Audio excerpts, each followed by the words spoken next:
All right, folks, welcome back.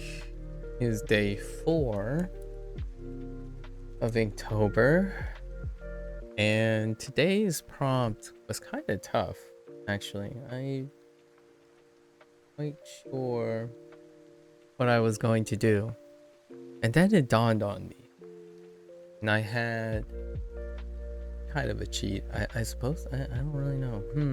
It'd be kind of tough still.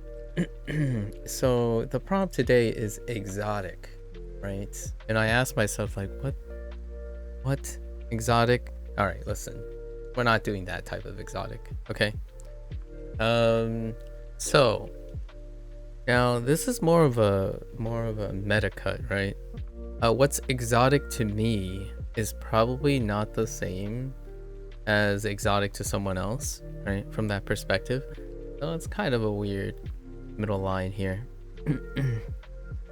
However, again, the theme is to incorporate something that is Chinese and Japanese, or Chinese or Japanese, but both in the same prompt.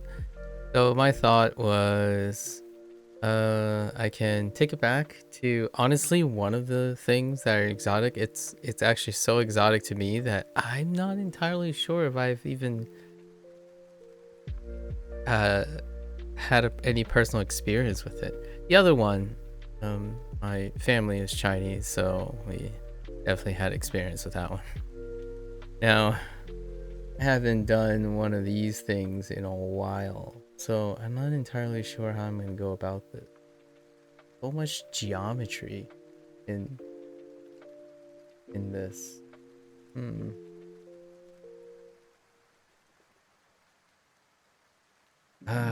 This is more like one of the workhorse. One is definitely not like the other, but it's definitely a workhorse like prompt. All right, let's see.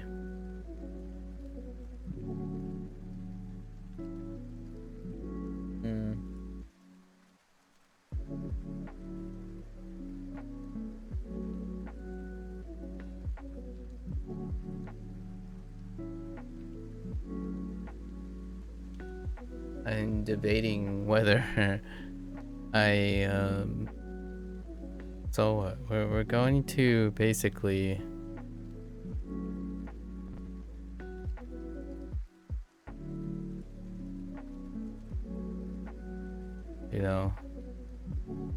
it's more or less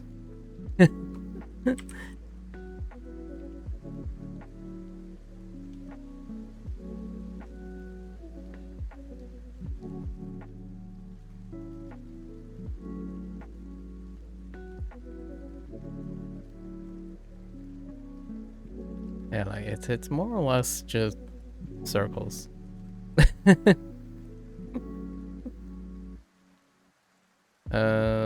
Maybe we'll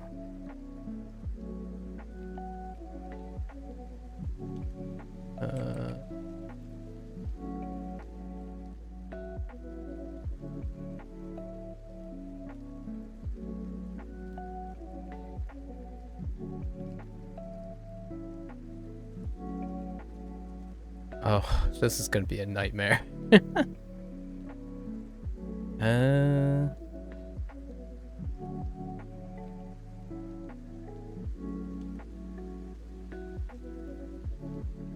Maybe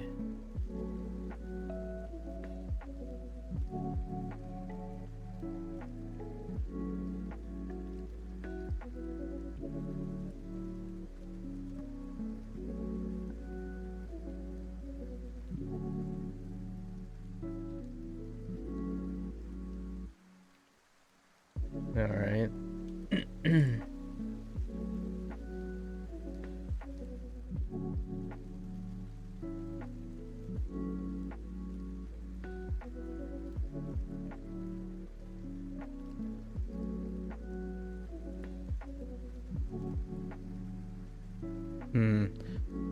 Honestly,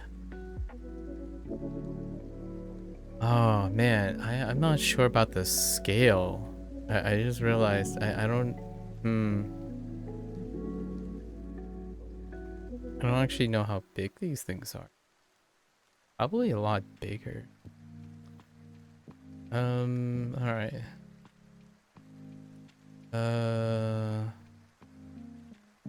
Okay. So if these are that large, right? Yep. What happens when you don't have personal experience? Hello. Doing pretty well. How are you? Not sure about that username, but hey. Hello?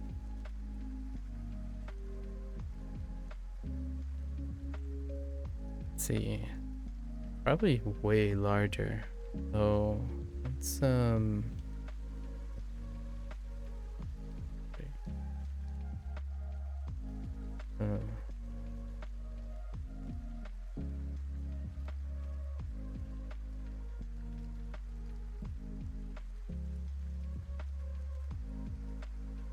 here. We'll say it kind of looks like a bean shape. I am doing my Inktober prompt for day 4. The prompt is exotic.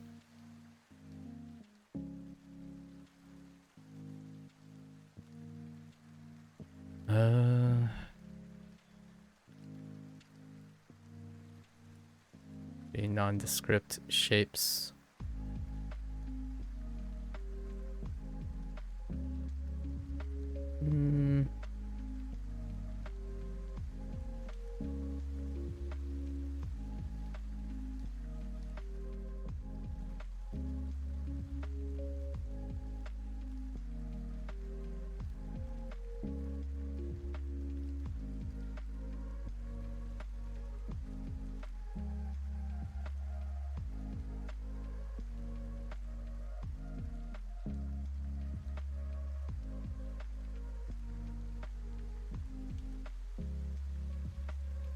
Oh, getting the texture on that is gonna be wild. Let's see. Maybe a little plumpier.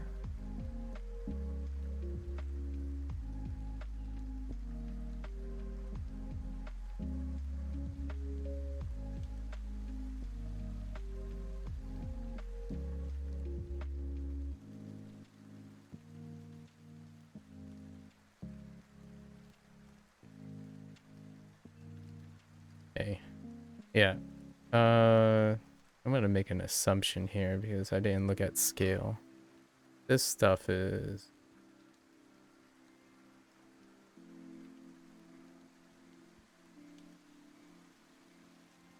probably like this big compared to the other.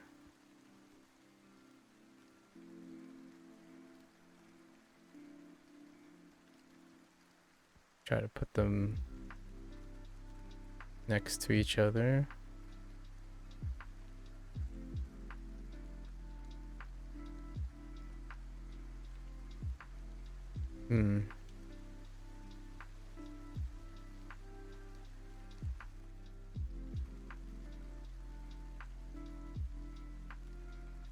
It's kind of a bit further back.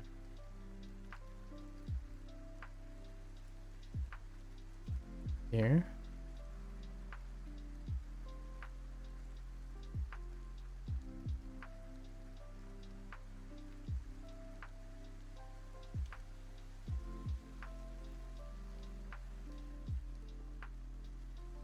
Okay.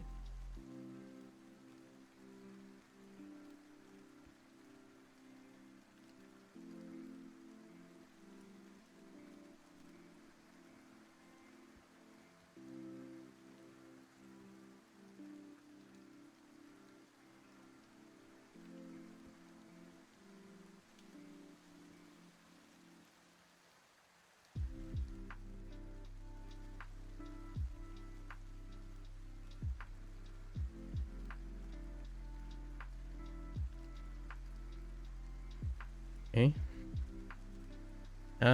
Yeah, that's about it. That's the sketch that we're gonna be working with. Maybe we'll make it a little bit more Ooh, there's a chance I might want to make this a bit smaller because I think the large majority of this prompt is going to be texture. I'm gonna manually work on how the heck are we gonna put texture.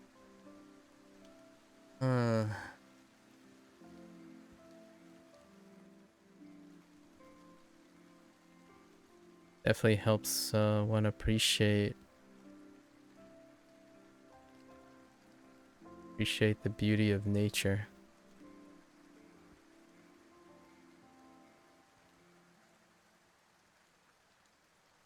At least botany.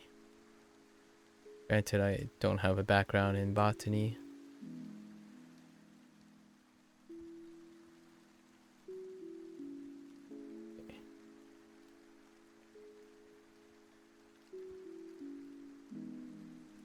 Alright.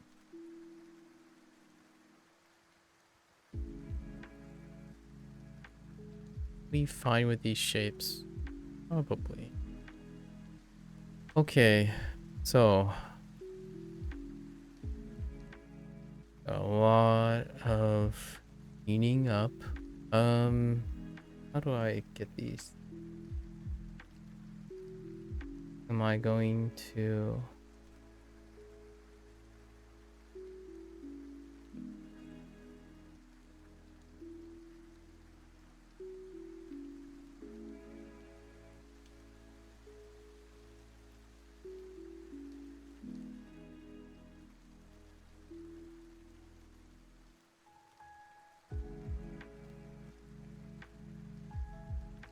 I'll just do some arbitrary patterns.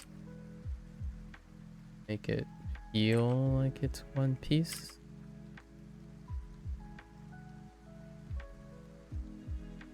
Just feeling it out at this point.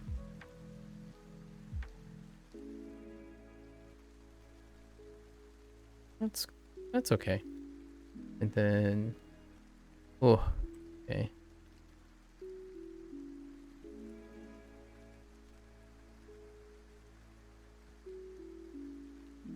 I have no idea how am I gonna do this part. Maybe...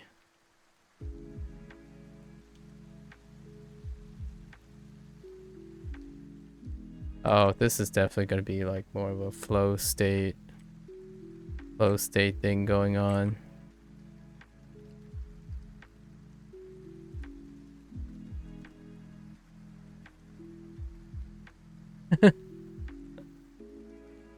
Yeah, just fill it out. Just fill it out.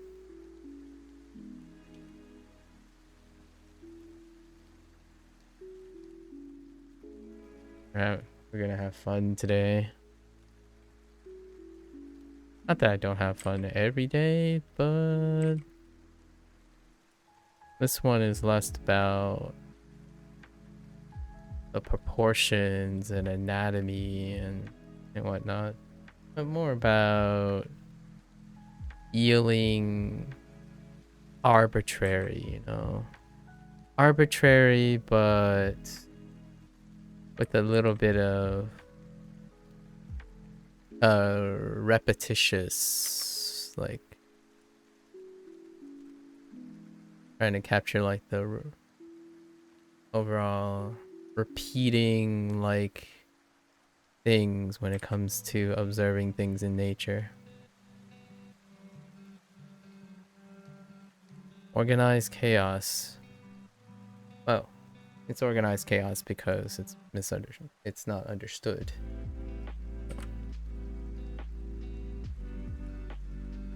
There's some rhyme or reason to it. I can attest to that, that's for sure.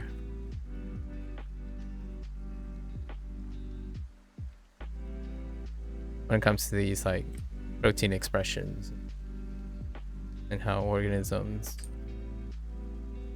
develop these type of characteristics consistently.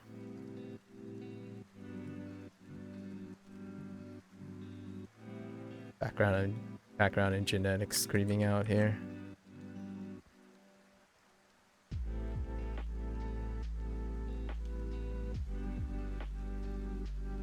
Okay.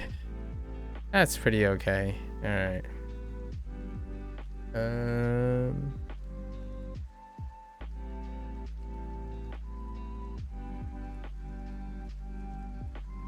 Yeah.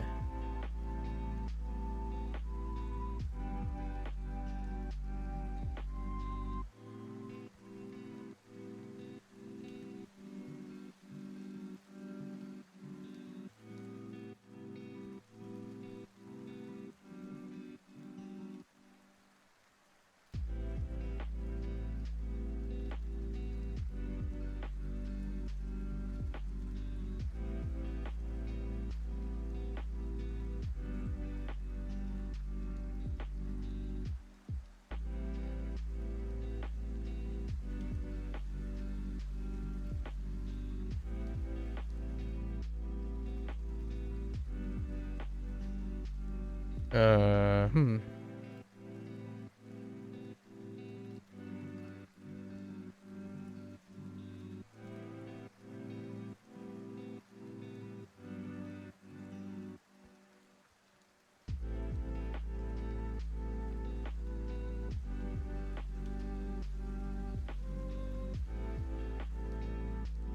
There we go. Guess we're gonna need like a second.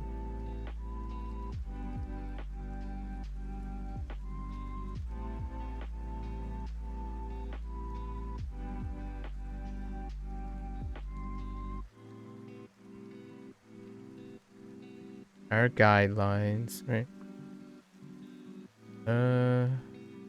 Yeah. Hmm.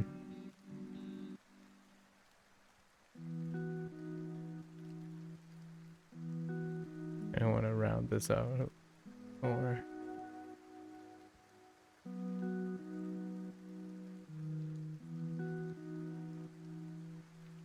It's a little too.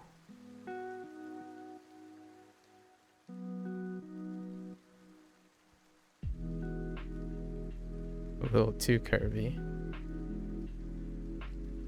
Kind of want to maintain roughly half shape. Okay. Oh boy. Well. Okay.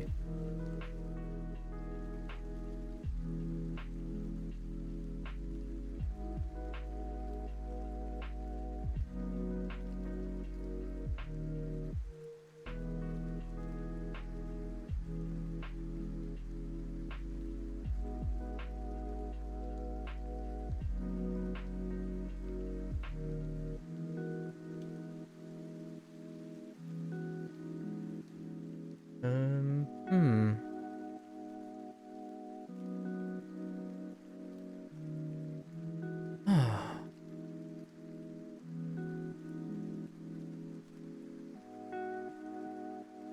I don't think I'm going to improvise on that. Question is, do I need the...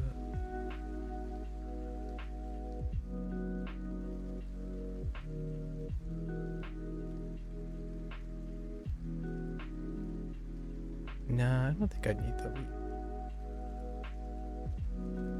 I don't need the lead.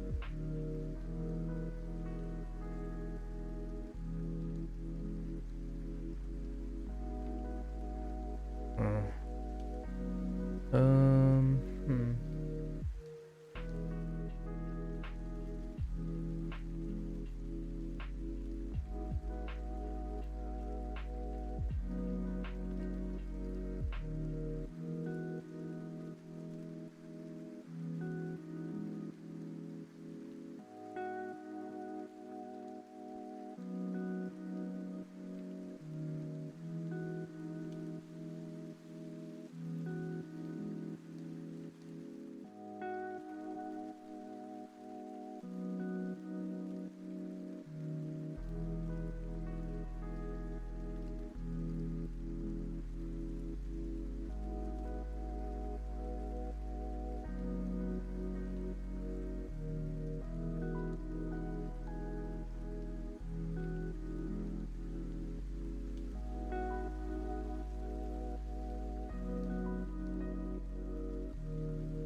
Hmm.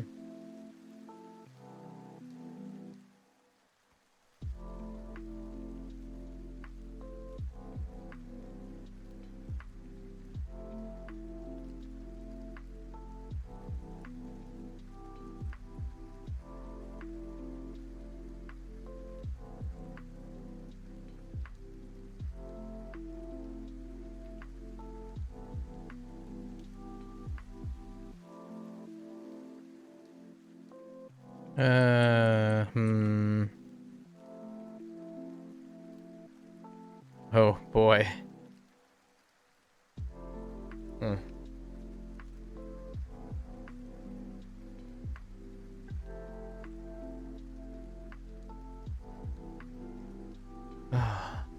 Hmm. How do we do this without like destroying our hands, right? Um.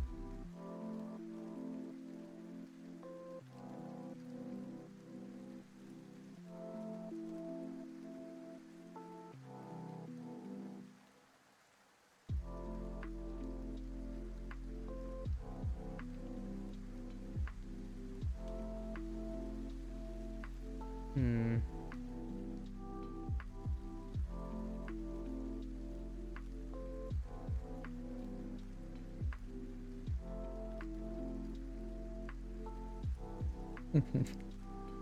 How do we do this with destroying our hands?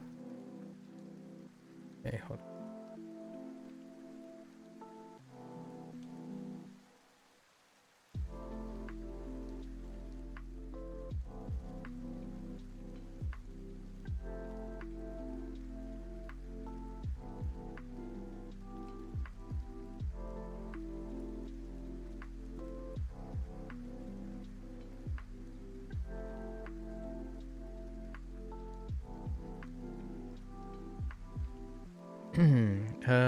Where?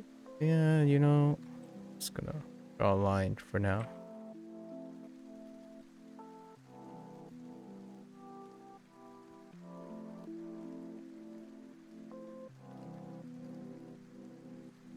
Okay, that look okay. I mean, looks kind of kind.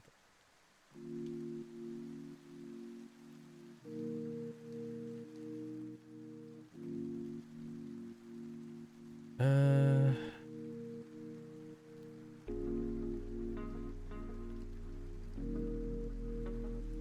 all right.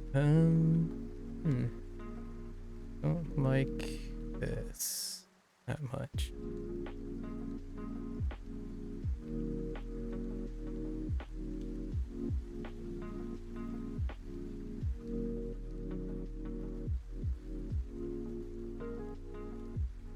Okay. No, wait.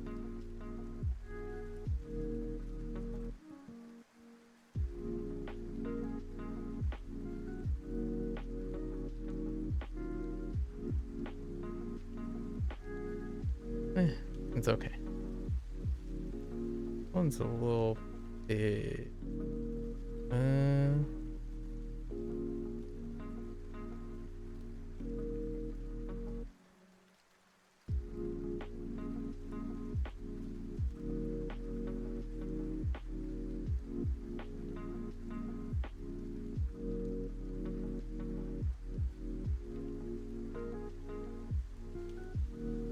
okay. Okay. So, not too bad. 30, 30 minutes to draw a couple of concentric lines. Checks out. Alright. So, now, how do we...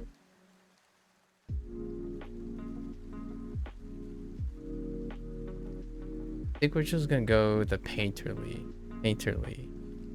way. Right?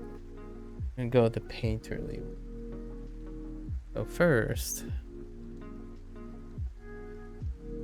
Let's get our color palette. Where do we start? Start this.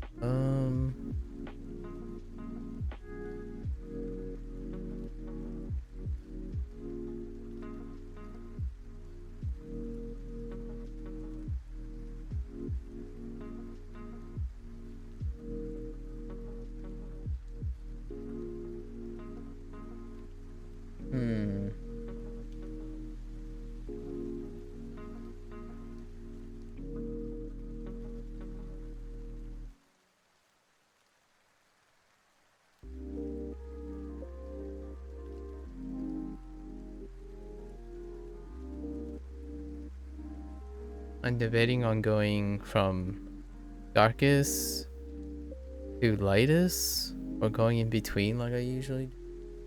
In between is gonna make everything very difficult. Or is it? We don't want to go like primary red.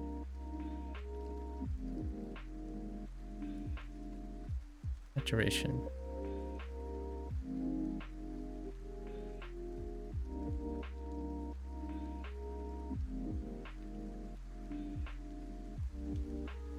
I think we got some range to work with here. So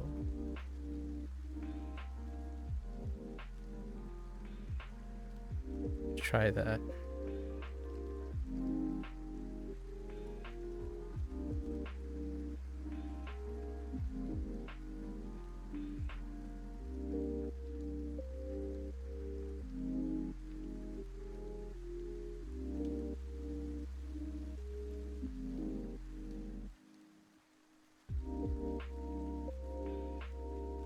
Okay.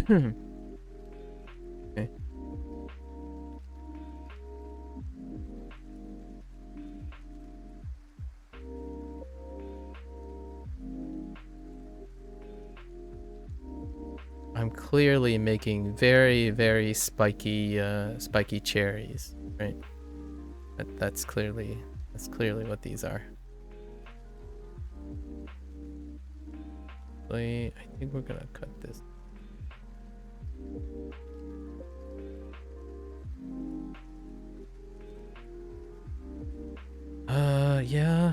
Yeah, I like that color. So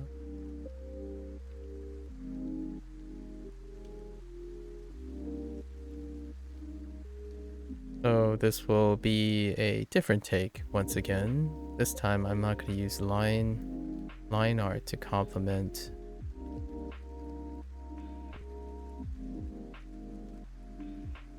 Maybe we'll see. Sometimes there's a heavy reliance on line art to compensate.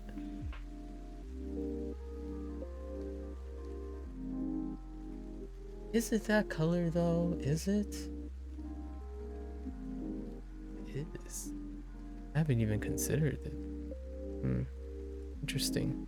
I think it's go with like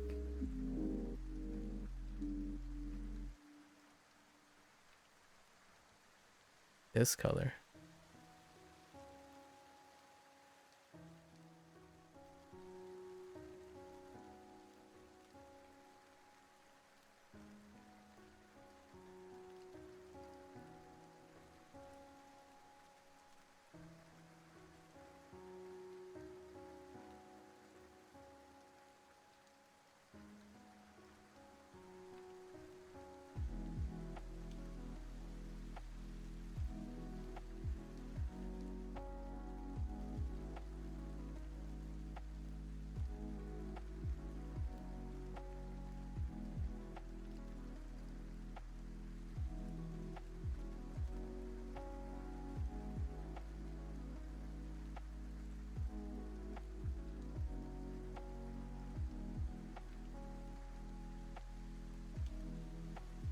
All right. We need to get our color palettes down.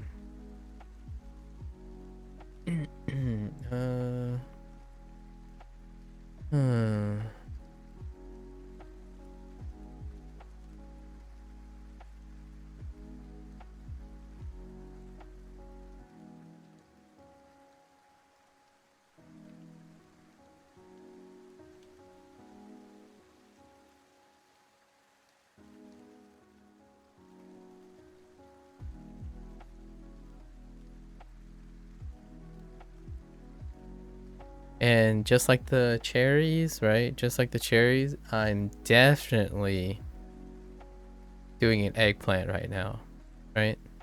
Yes, this clearly looks like an eggplant. How are eggplants and cherries exotic? I don't know. They're kind of exotic, you know?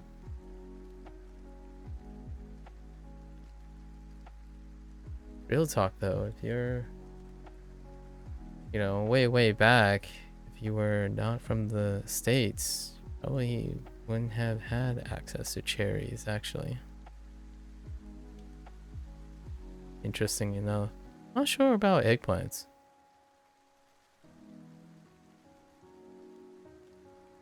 Berries and of the like, any of the berries as well.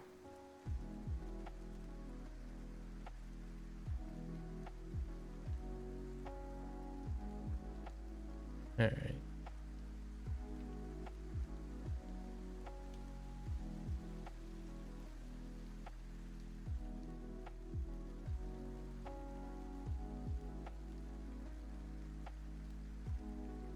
I'm avoiding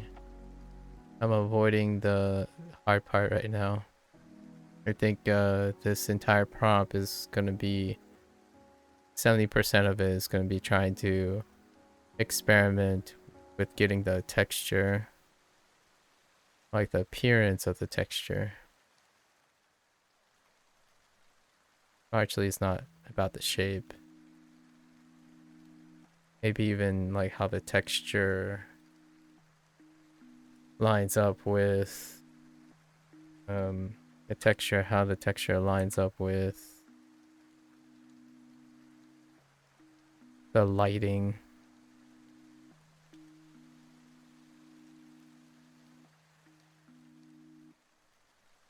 For now, we're just color blocking.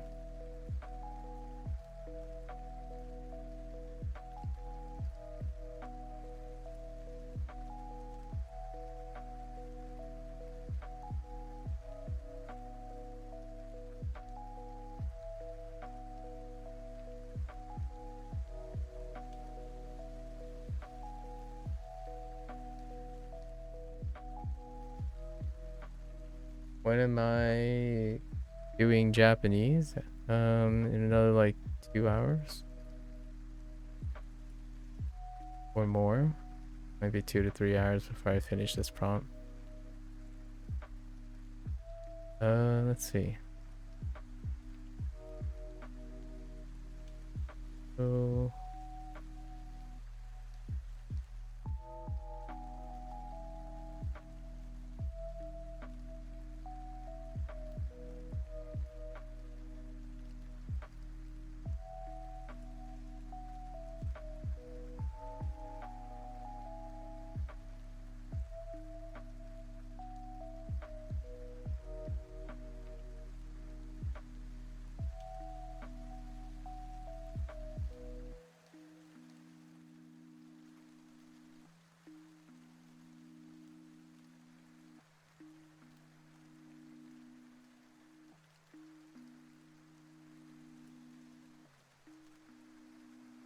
okay. All right. Uh, hmm.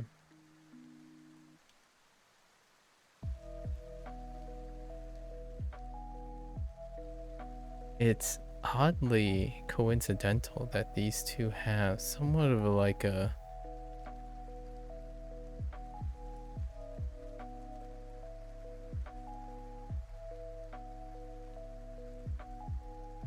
somewhat of more like a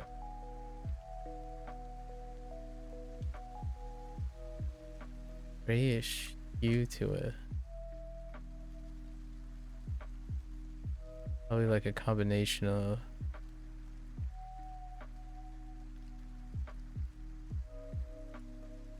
huh.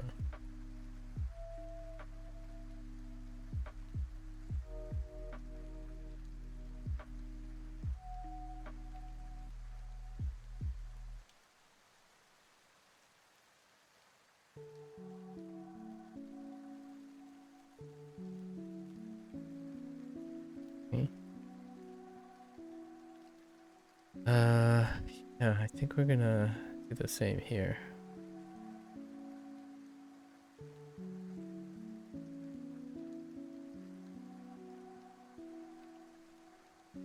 Really not that small.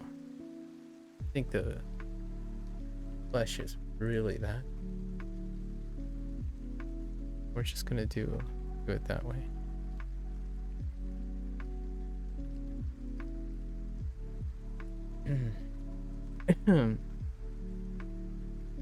uh, yeah.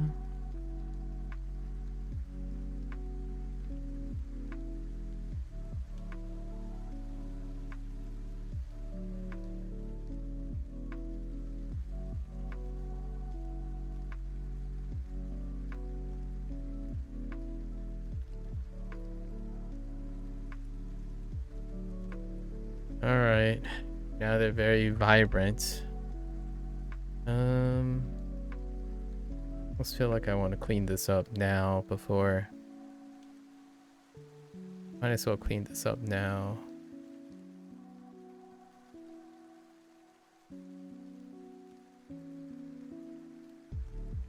Before I continue.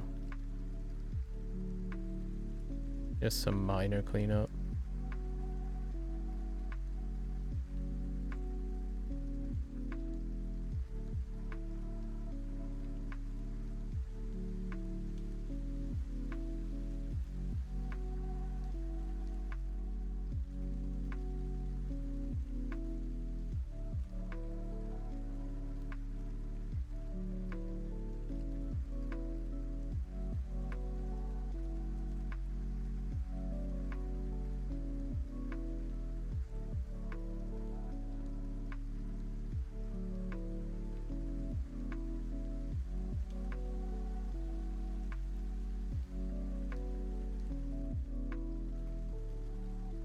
Okay.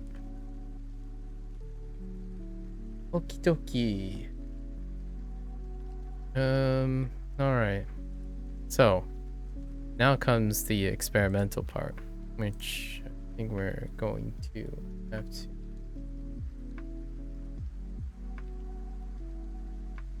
figure this.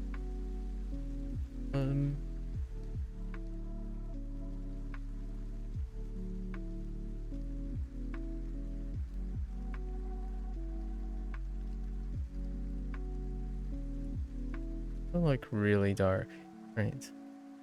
So,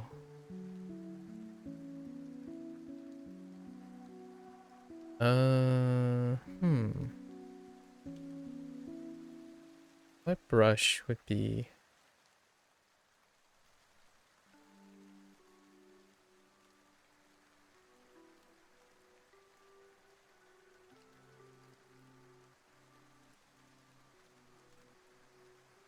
to find?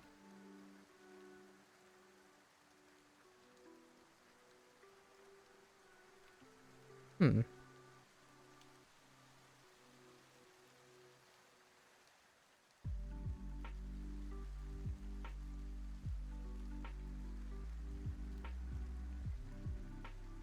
Hmm.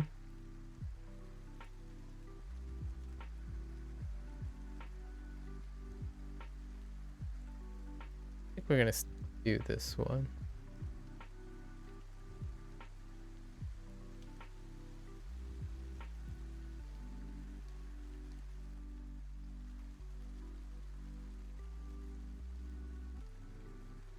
Yeah.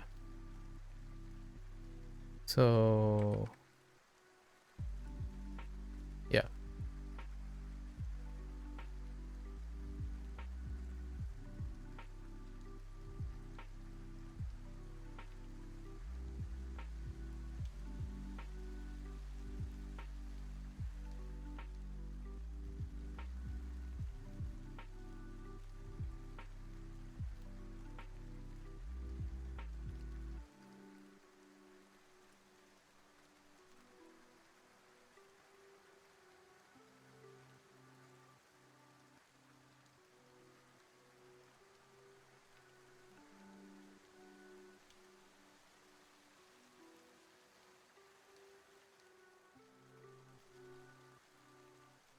Well, All right. So,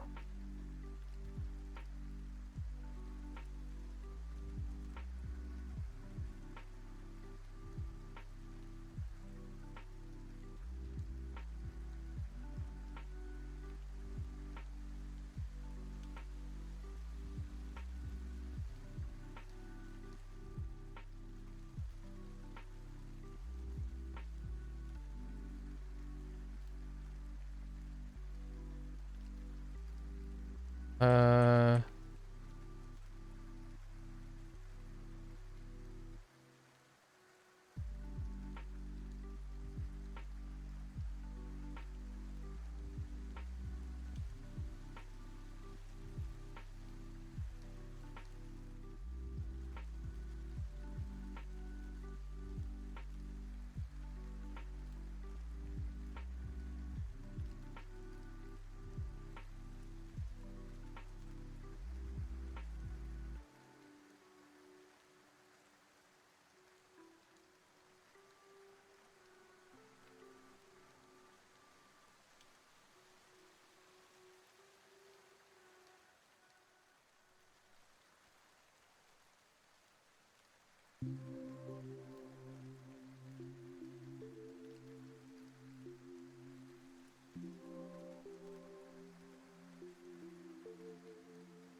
okay. I guess one way to go about it.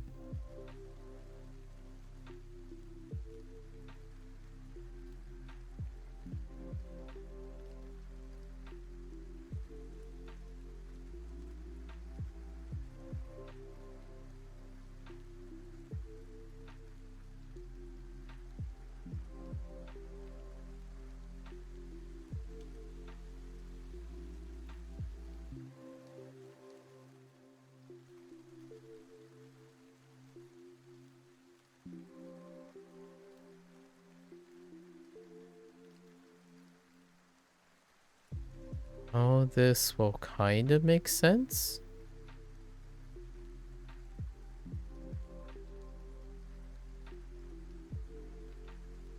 I'm basically going to end up relying on directional lighting.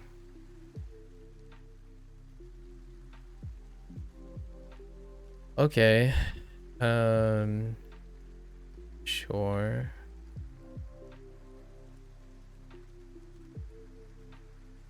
That's a little intense.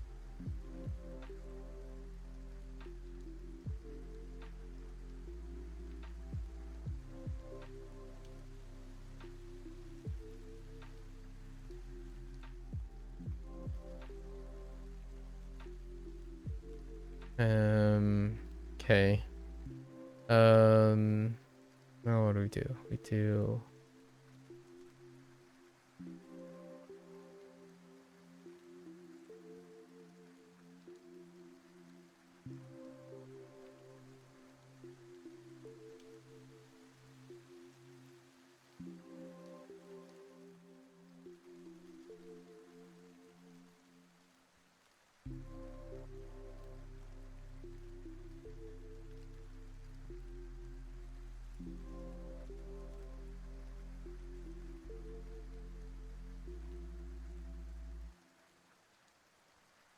No, that's too much.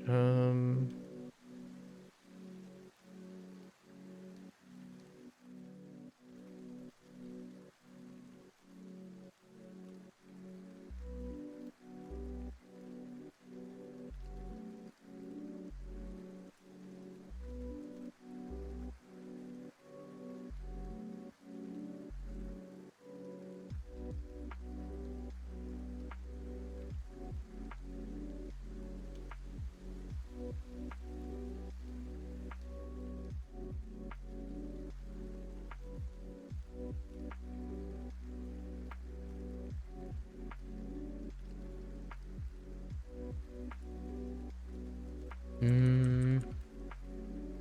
Oh, there's Sub-Zero. Okay.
I'm just gonna be real here.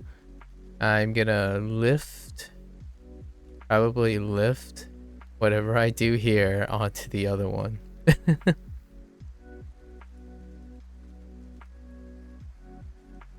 hand making texture is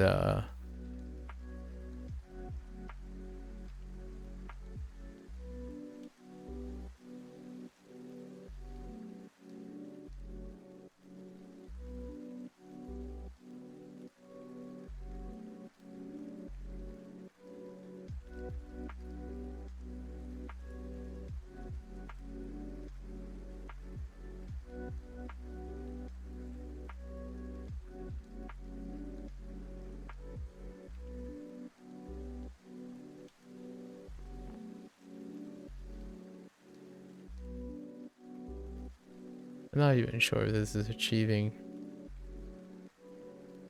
what I kind of want it to look like. The fastest way I can think of at the moment that may seem interesting to look at.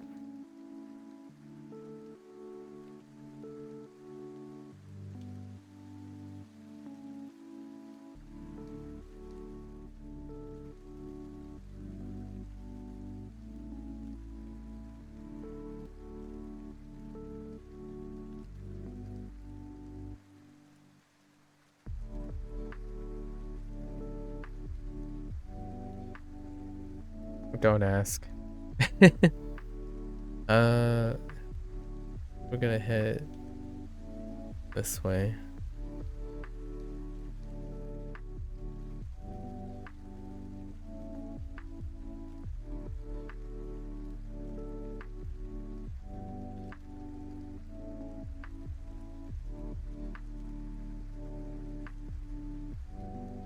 How to make handmade textures 101. No. Kidding. Kidding. It is kind of fun though. This is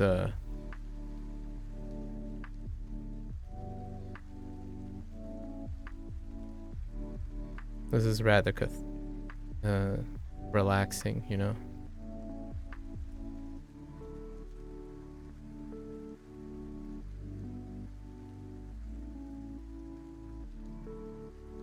Probably where I started actually.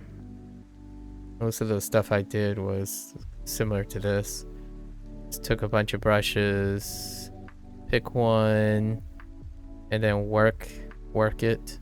Work it until you get something that is interesting to look at. It has some forms, some straight lines. Those forms require like some sort of mix between directional lighting.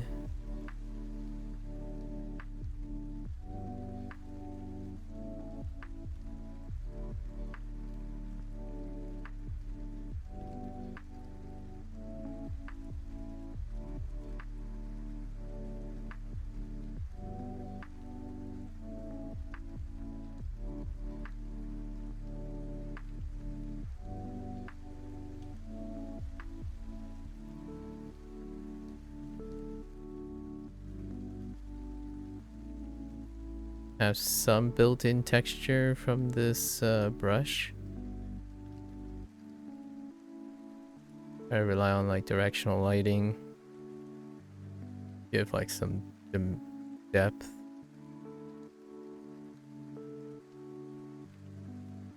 Right. And then somehow we gotta blend this together, right? But still preserve the sharpness. I hope. Oh, thank goodness.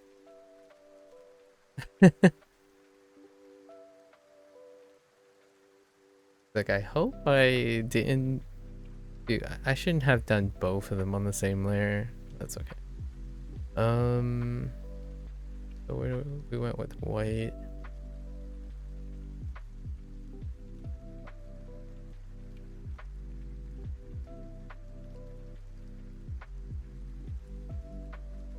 That's too gray.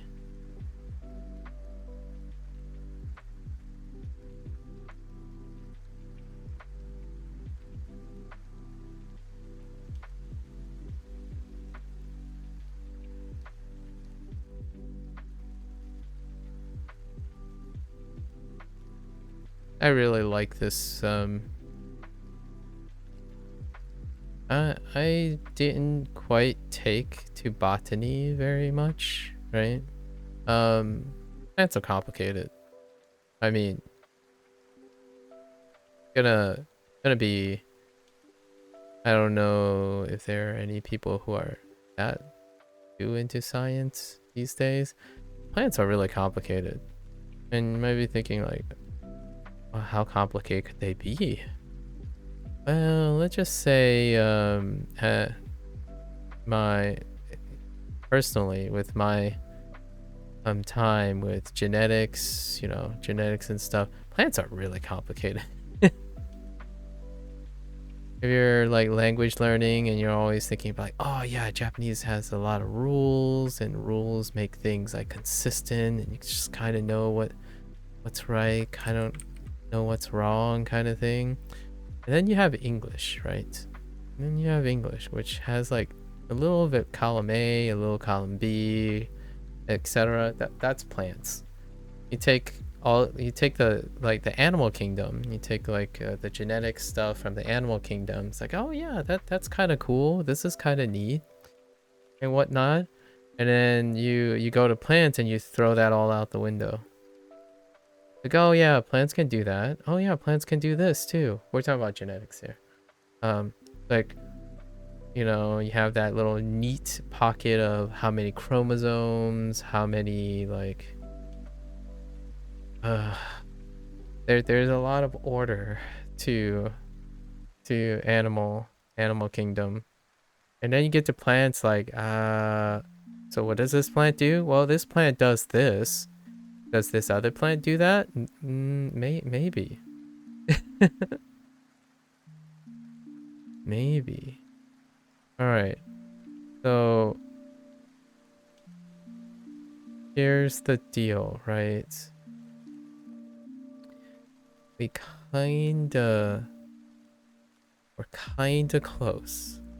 Now the problem I have is I did the heckin' layers not the way I liked. So now we have to go back and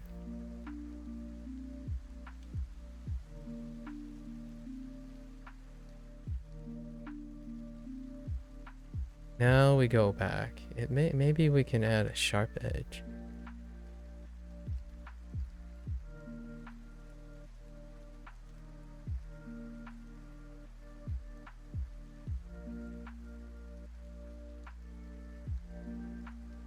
To provide some line contrast.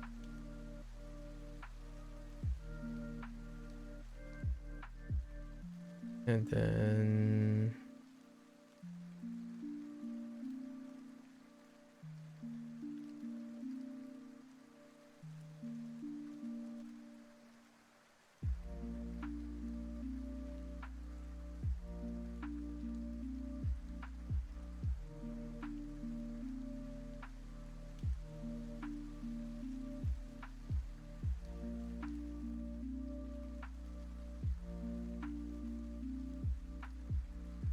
Quick and dirty.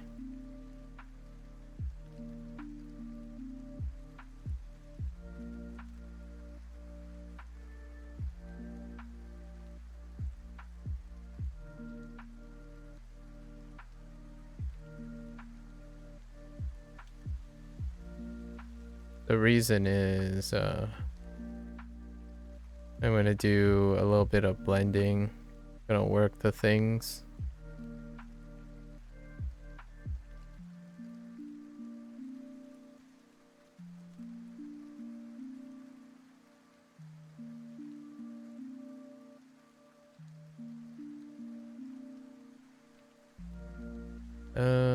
Where are we going with this one? With this? Good enough.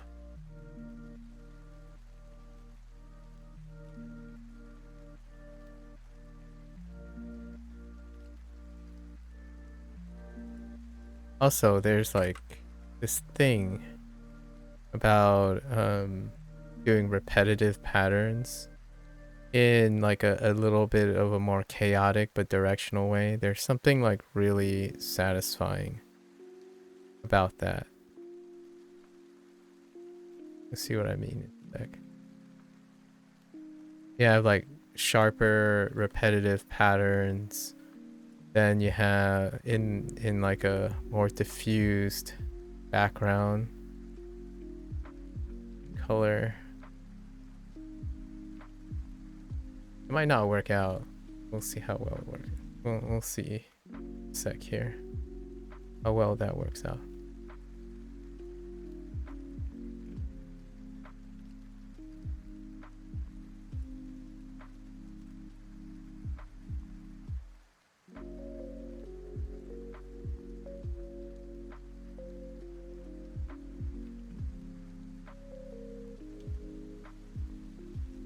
Actually, I should have made a duplicate. Hold up.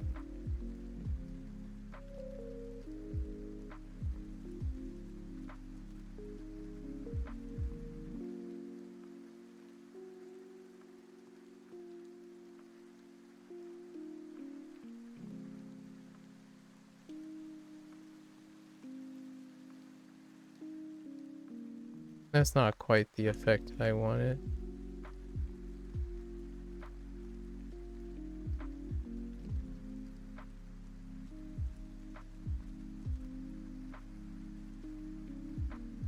Nah, that's too much.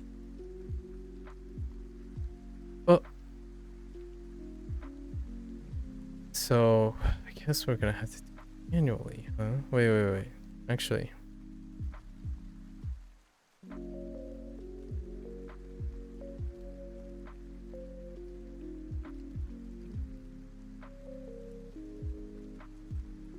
Nope. No. So, we're gonna have to do it ourselves.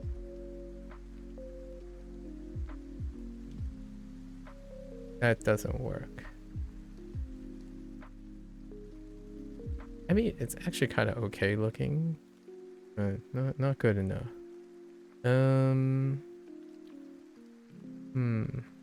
This one.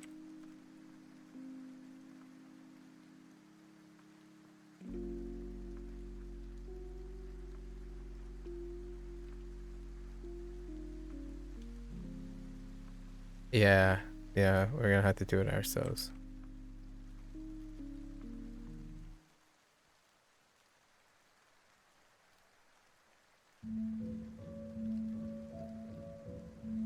Okay.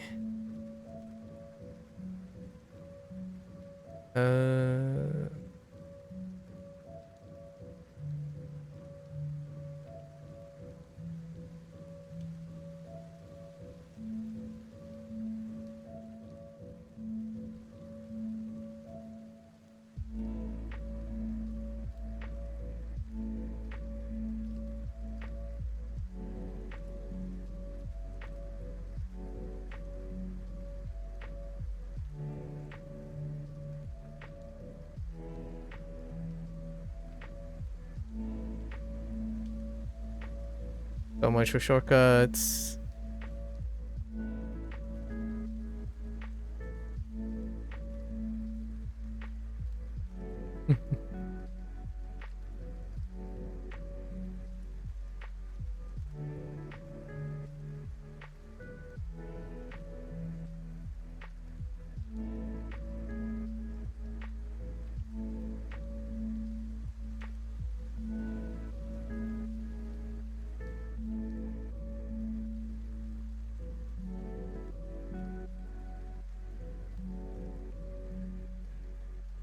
Um,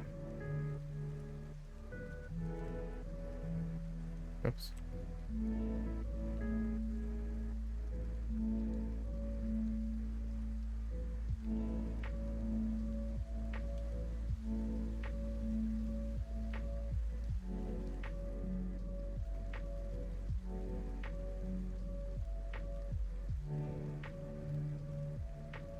Oh, you know what?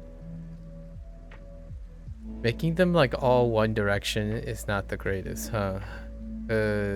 Because technically, nah, I guess.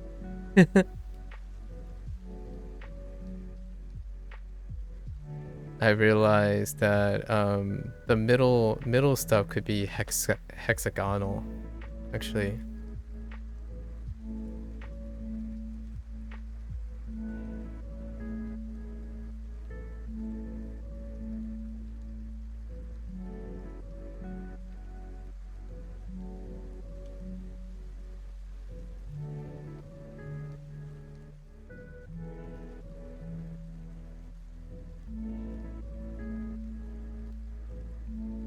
And then actually these would be no, those would be fine.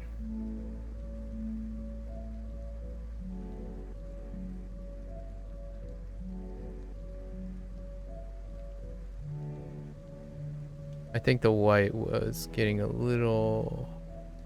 I think I got carried away a little too much with the white. Now we're committed.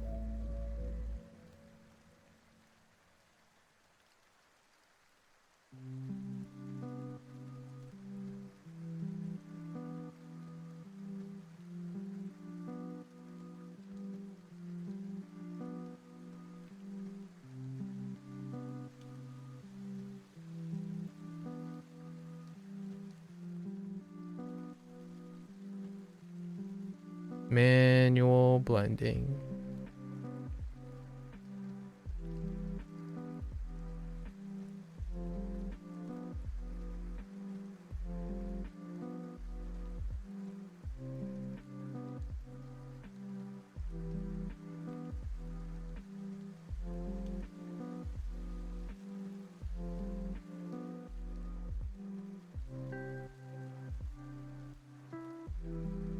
It's okay.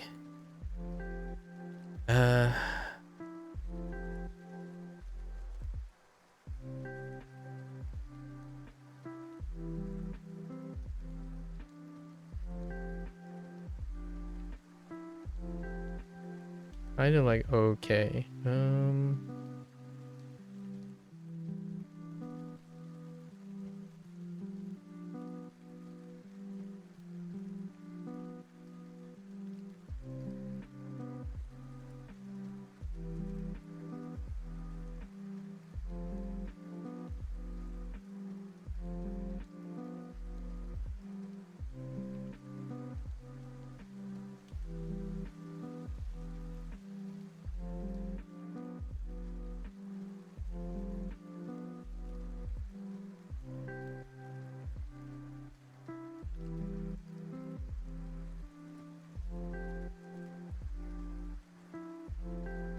That's too much of a.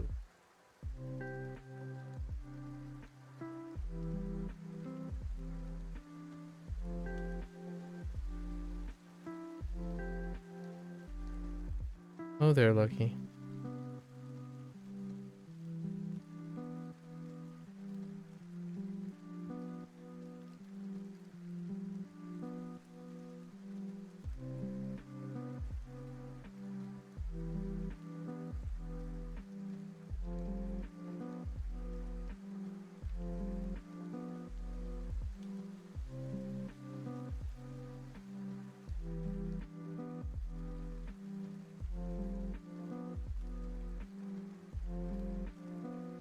Doing pretty well. How are you?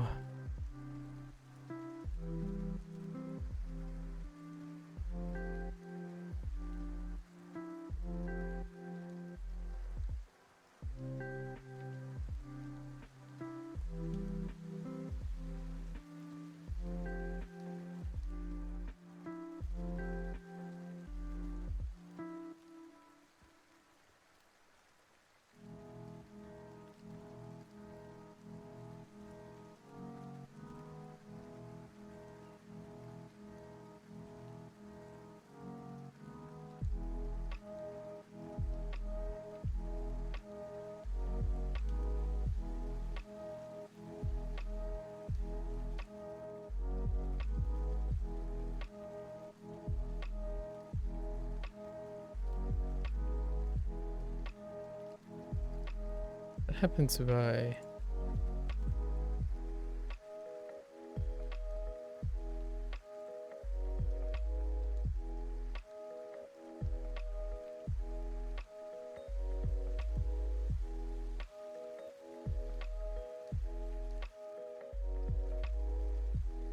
Okay.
Why do I learn graphic design?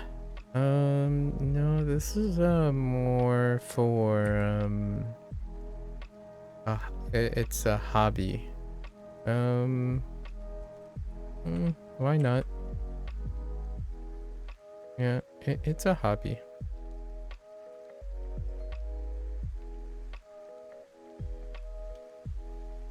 Every month in October, I do a little bit of spend the month of October participating in Inktober.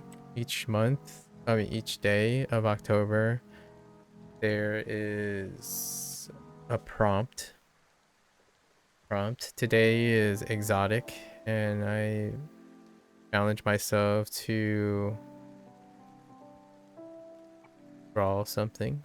It gets my hands involved.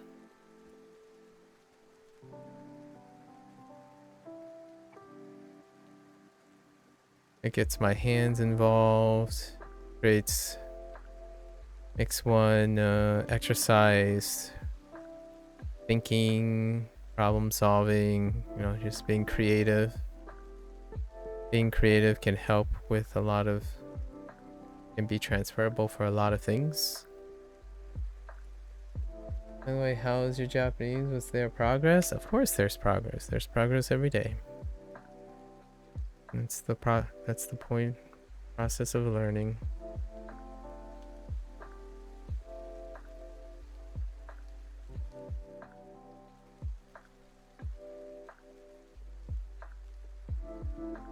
Every single day there's progress.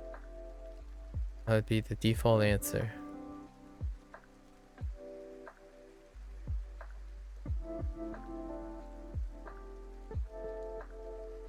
Okay. So, we're not going to do this again. So we're gonna take this.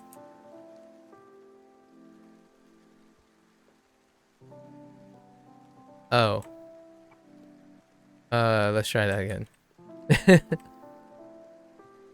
We're gonna take these. Whoops. Oh, wait.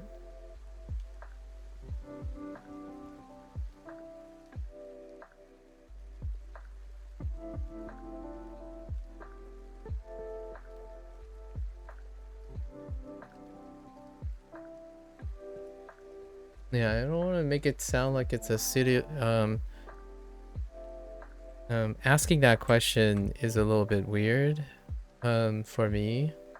However, you have to understand that,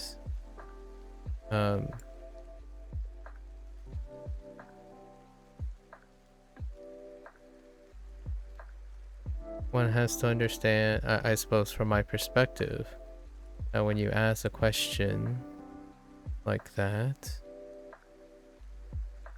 what's going on? Why is oh,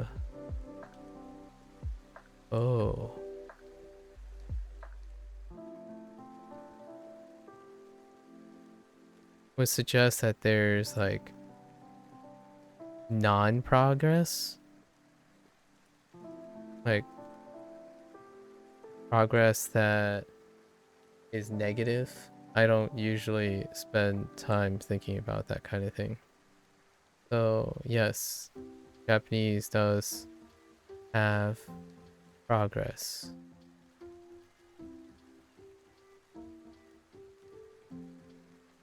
Oh, it's because it's not moving both of them. I see. I know why now. I need to group these.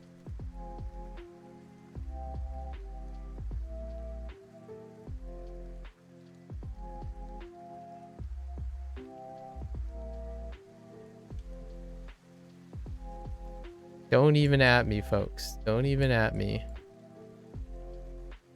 We're not doing this twice.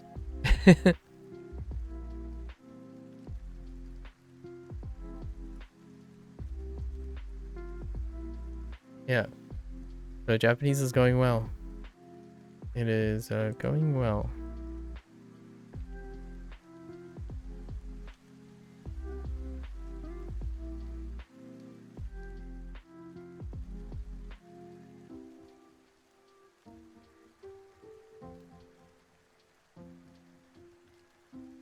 Okay.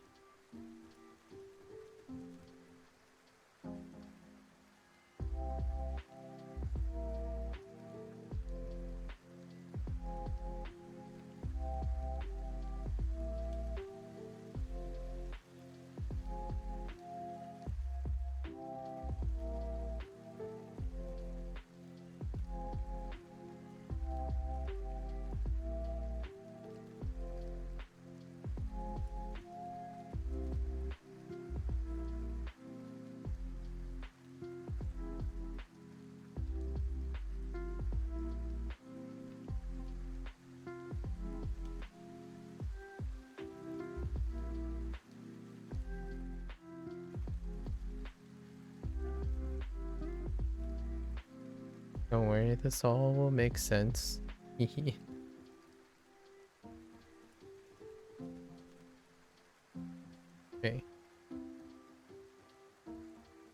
Alright. Lazy method.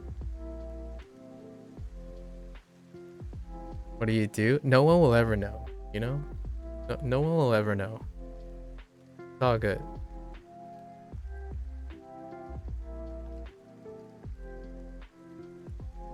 How are you doing? What are you up to, Lucky?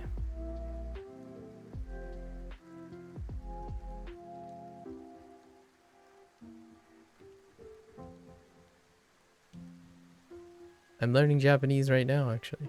Or at least I'm contributing to a lot of things right now. Kind of how I work. There are lots of things I do, and they're all kind of connected. Why do I draw? It's because I write a lot. It's probably a good reason.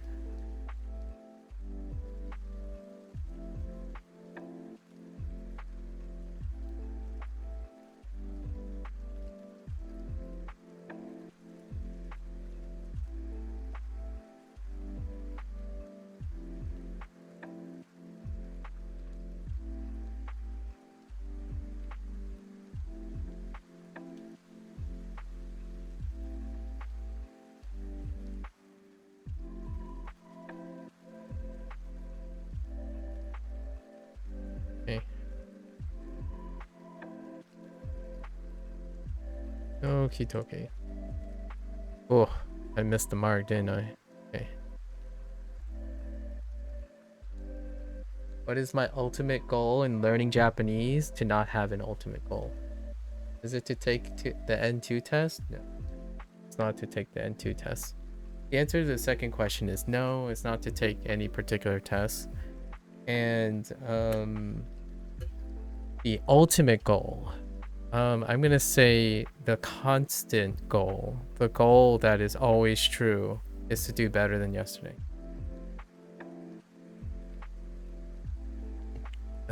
Life is too short to think about an ultimate goal. It's too deterministic for myself.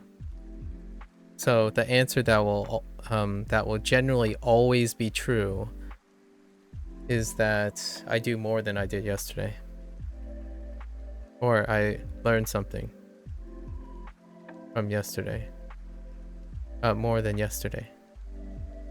That is always the consistent, almost 99% of the time, always the consistent goal. Now I say 99% of the time because there are times when I need to. There are times to rest. So, all right, maybe not 99%, maybe like 80% of the time.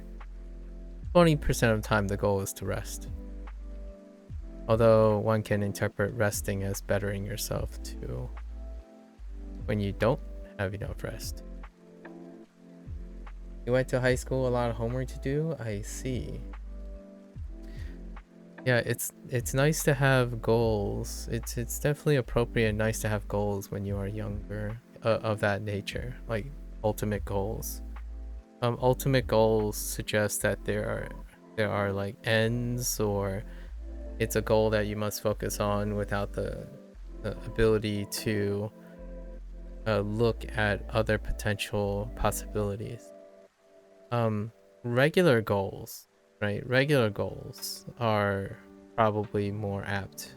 So my goal today is to complete this prompt in the next hour and a half and do my Duolingo lessons. Preferably like in an hour and a half each. So those are my goals today. You used the word ultimate, so my commentary is referring to the idea of ultimate goals, which nothing particular. I don't usually think of it that way. The ultimate goal is a better me tomorrow or today.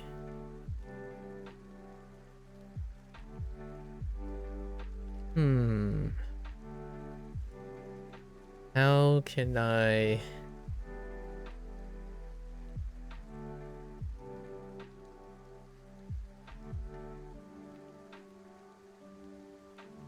What's about here?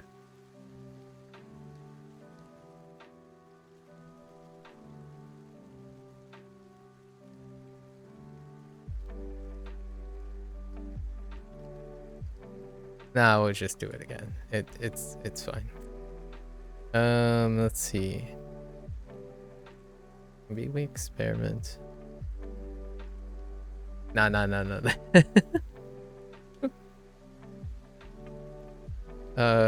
Let's no one will ever know. What the heck? Oh wait, that's fine.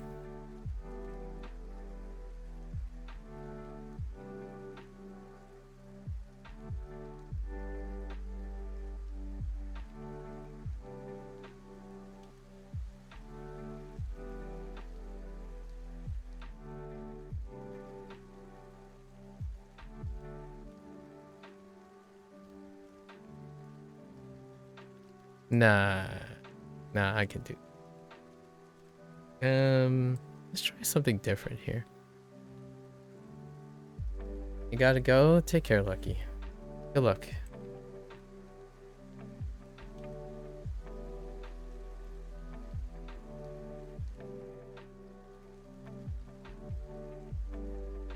Okay. So, how do I differ here?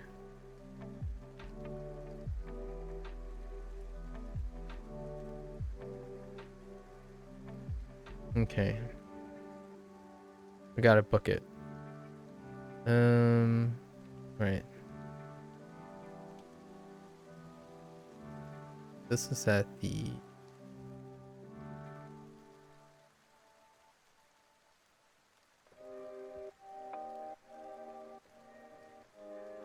Okay.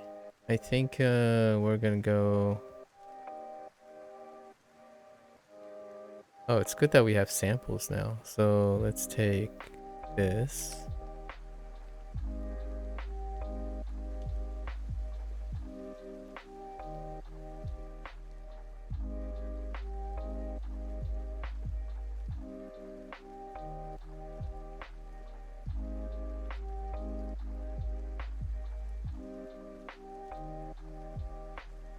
Hmm.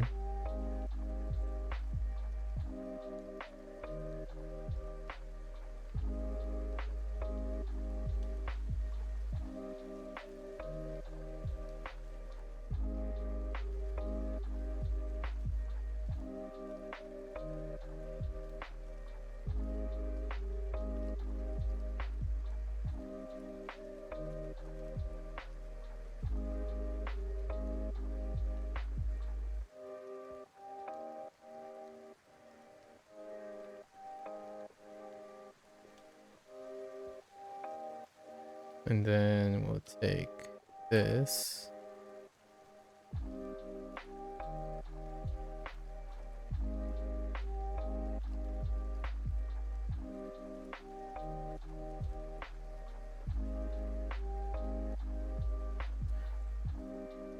Man, this one is highly experimental.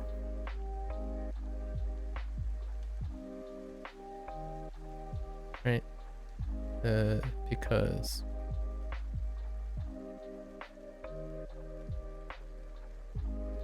Right? And right here too.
That's kind of gross looking. Admittedly.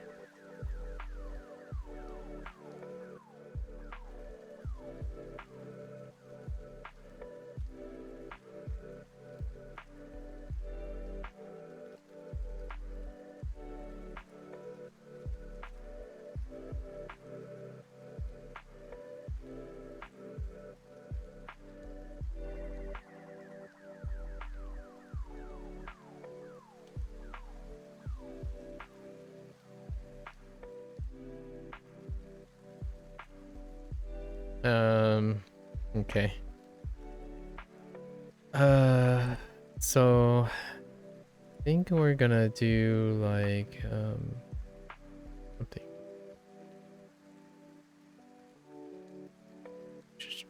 Maybe we stick to this brush, or we do oops. Something.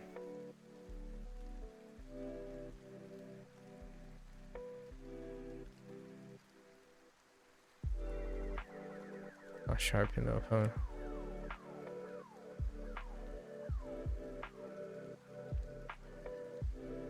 Ah.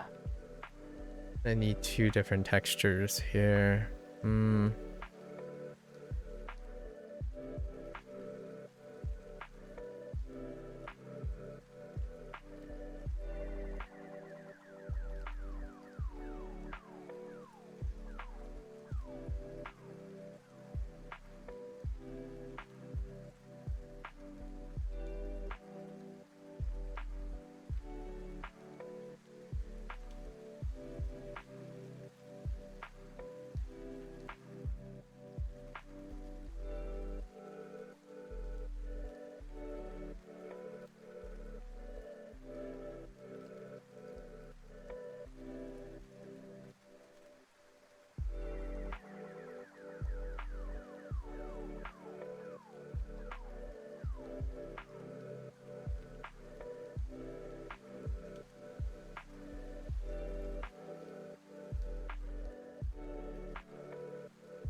Hmm.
Eh. uh. Eh.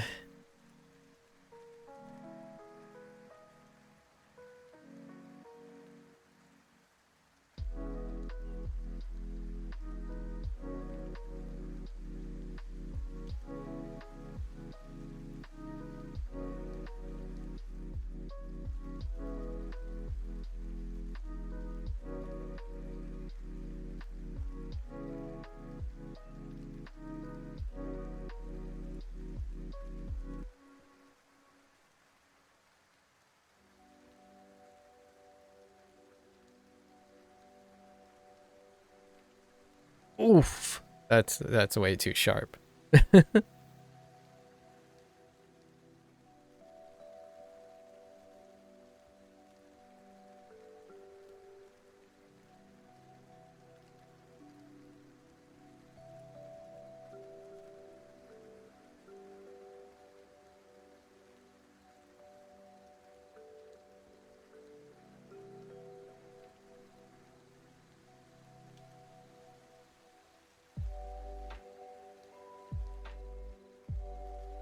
Okay.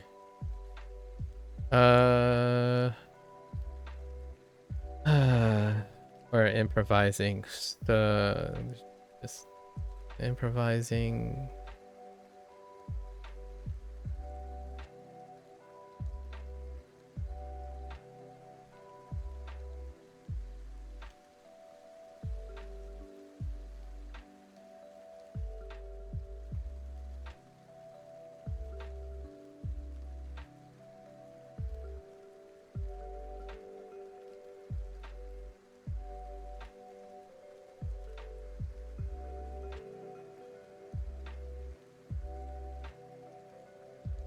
Oh, totally filling this out. There's some massive fills right now.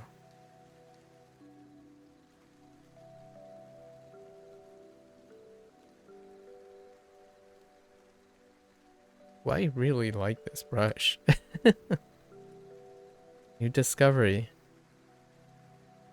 Oops.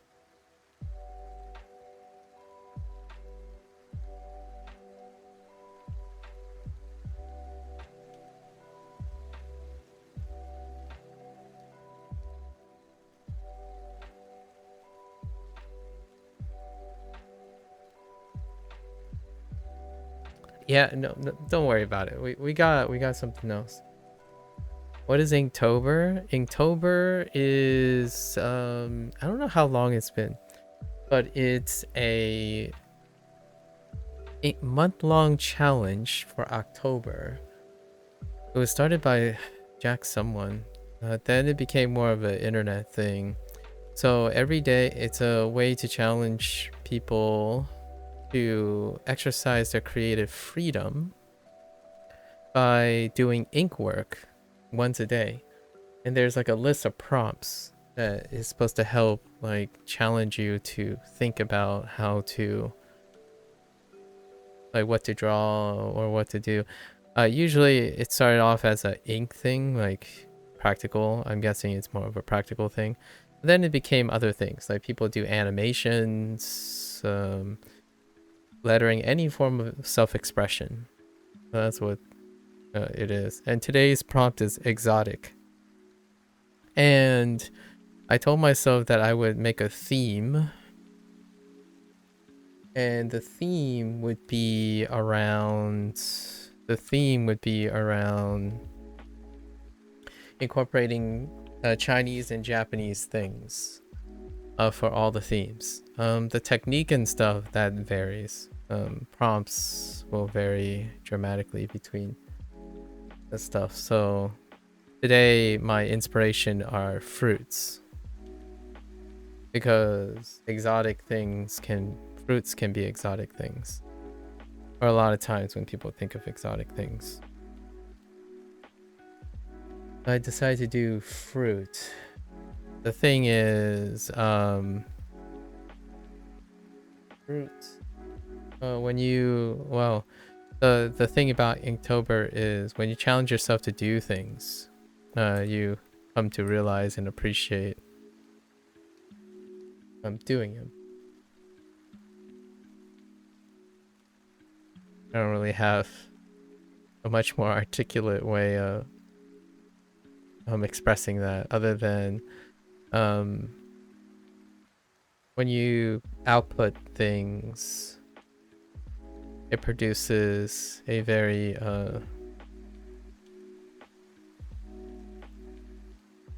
a bigger appreciation for certain things. So much like language learning, there's a reason why I like to write.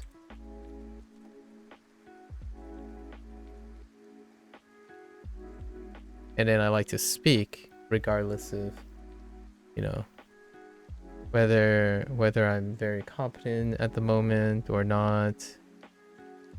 The idea is it can be very a transformative experience.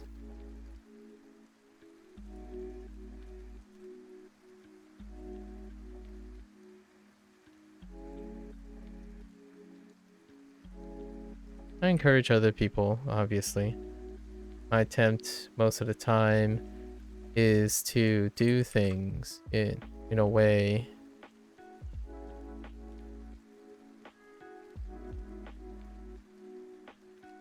that is fun for myself, inspiring, I suppose, hopefully inspiring, get other people to do stuff as well.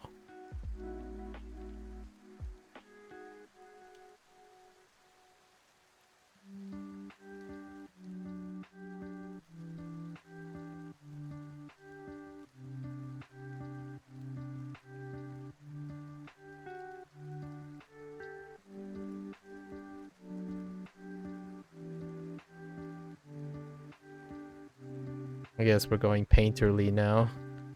Today, we're definitely going painterly.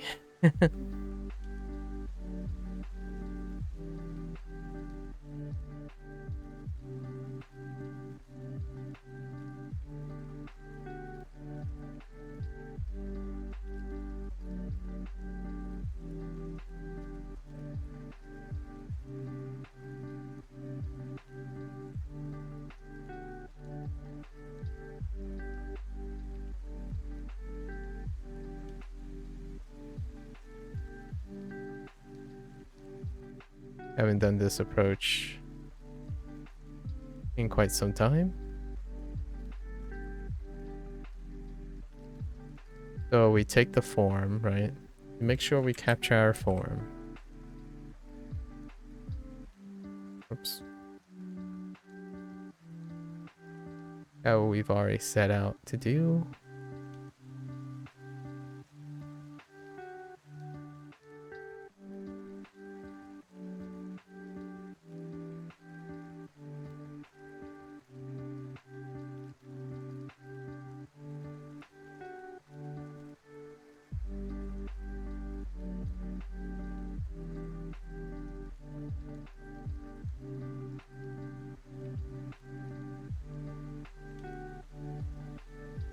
And we do it.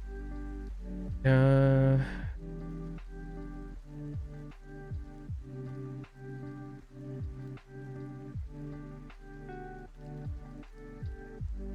haven't done this in the last 3 prompts. The last 3 prompts were more exacting.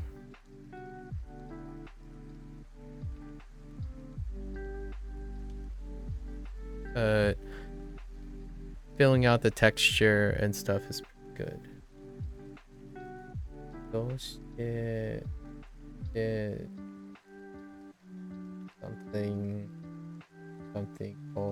Something. Ashtaka. Can't read any of those, but the how is something.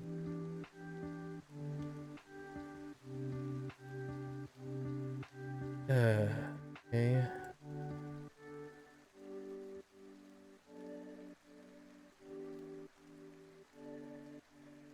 How did I learn how to draw? Oh. Interesting. Oh, that is draw. You're right. I should know draw. Yeah. Aki Atta. Interesting.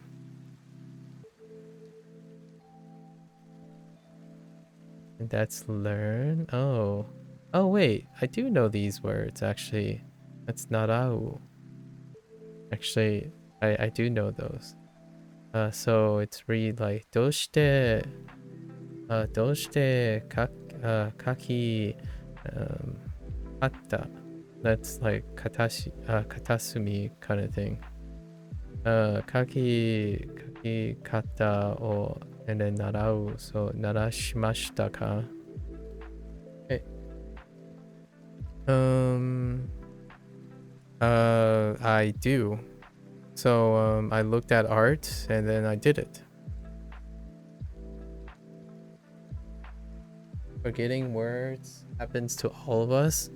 I didn't forget the words. It takes time to remember them. So that's a different story. But yes, I would agree. All of us take time to remember stuff. Very different. I'm not sweating it either, but that's perfectly all right. Appreciate the kind gesture. Not quite sweating it at all. How do I learn how to paint and draw? The same way I learn language, I suppose. Actually, I kind of lied. Immersion.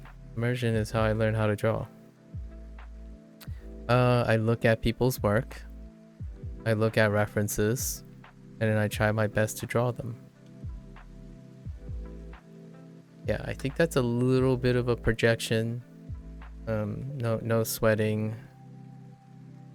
Forgetting would imply that I don't figure it out. Let's see. Ooh, the texture of this thing is different too. Yeah. So you draw, and then that's how it goes. I think for the most part, in terms of how I learned how to draw and paint, was through what everyone else feels like that's the golden way to learn language learning. So it's kind of the opposite. The way I learned how to draw and paint is probably the same way that everyone keeps yelling at me to do with Japanese learning. And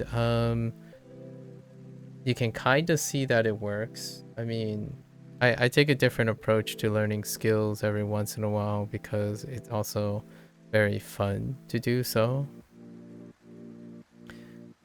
in a way.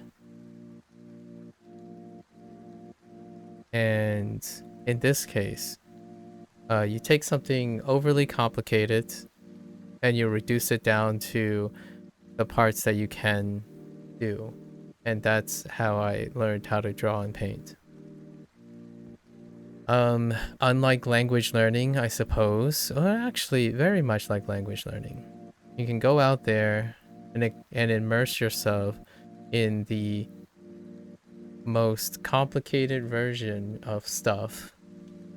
And like language learning, take all the elements that you know you can do and start there.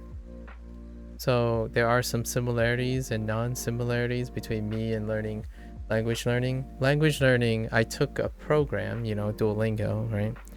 I take that as a starting place, and they decided to do fundamentals and then stick consistently with the fundamentals instead. So that's kind of where it's different. In painting and drawing, I look at a picture and I ask myself, what parts can I do and what parts will take time? So I look at a picture. I'm like, well, what does it basically look like? Well, lychee basically look like this. It's nowhere near the image it's nowhere near the photography I'm looking at. Like I look at a bunch of, photographs and a bunch of drawings and I'm like, wow, those things are very, very complicated. They're extremely complicated. It's completely rich. It's immersion. Now, how do you extract and take lessons from that immersion? You take the input. In my opinion, I take the input, right? I take the input and I output something. And over time, that output informs my input, which is largely what I'm doing with language learning. The source and the way it's being done is how other people perceive language learning. Basically, if you immerse yourself enough while actively deconstructing and learning in natural and native things, you'll acquire it. And I agree. That's kind of how my artwork started looking like other people's artwork to some extent, right? Like I use this as the best example of it. This is my day one prompt. This has lots of the elements that is very topical and trendy right now in art design. They're very fundamental and unkept and not disciplined use of it because immersion doesn't doesn't necessarily help you understand the fundamentals and building blocks. You try your best to break down the building blocks to a reasonable manner in which you can use them for expression, for self-expression. So that's kind of how I constantly interpret people who constantly push to immerse in one's things without an understanding or practice of fundamentals. It's a give or trade. I think it's still both of those things, for a combination of those things lead to the same place, or a person who understands what is rewarding to them and what's valuable to them. So regardless of how many times someone's going to tell me that I need to immerse or I need to have like real content, all content is a form of expression to me. So much like this is probably, if you look really close, this is probably not what a lychee, when people would go about coloring a lychee, but I think it kind of expresses my own thing. I think it's pretty cool. It looks neat. I think the idea that it looks kind of sloppy and haphazardly is probably my favorite part about artwork. Artwork, in my opinion, is even more transcendent and loose than language itself. You might be thinking, oh wow, that's a big of a hot take. Like, well, if you look at this, you can most certainly, an experienced artist can most certainly come at you and say, well, those lines are sloppy. Like, fundamentally, you should break this down to the actual shapes and like execute on your lines, and oh yeah, there's too much chicken scratch and whatnot. But I kind of, in my opinion, I go the other way on language learning. If you're so haphazard, if you're so restricted and disciplined about following things and executing things, I think the joy of expression is gone. And I know what other people will say is like, but if you don't know how to properly express those things, you can lead to miscommunication and whatnot. And I totally understand that, because it's a two-body problem. At least a greater than two-body problem. And I'll continue to try to understand that stuff. In the long run, though, sounding like everyone else, like barring rules and whatnot, there's a difference between intentionally want to express something that is weird and unnatural versus in not intentionally doing it. And oftentimes I don't really know, I don't really appreciate the difference. I see myself as someone, if I express something and it's awkward and leads to miscommunication, that's where I am.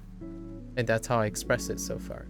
So like this artwork, my artwork looked well, some people would say, I'll give you an example of very early artwork. I think artwork really parallels language learning in a great way. Like, let's take a simple artwork, right? Something that I've probably done a couple times. Wow, I don't have images. Let's look at 2023, for example. Oh, here's one that didn't quite work out. So I did this one. It's obviously way different. This was last year. It was last year. So the actually, I think that there's a prompt for path. The prompt is path. So I tried various things, right? Yellow Brick Road, a little nod to Like a Dragon. We have Mount Doom, and then we have the Snake Way with a little like little really sloppily far away drawing of King Kai's planet, right? We have Rainbow Road, or my attempt to do Rainbow Road, and then my Star Trek, like my Star Trek thing, right? And there's a lot of experimentation. There's a ton of experimentation. Like, now there's things that did work, right? By the end, this is like last month, right? By the end, you know, we have things like this, which is still relatively sloppy. In a month's time, I started back in 2021. I can give you, so there are like hits and misses, but there are clearly forms that work better and forms that don't. So like I'll give you an example of a form that did work.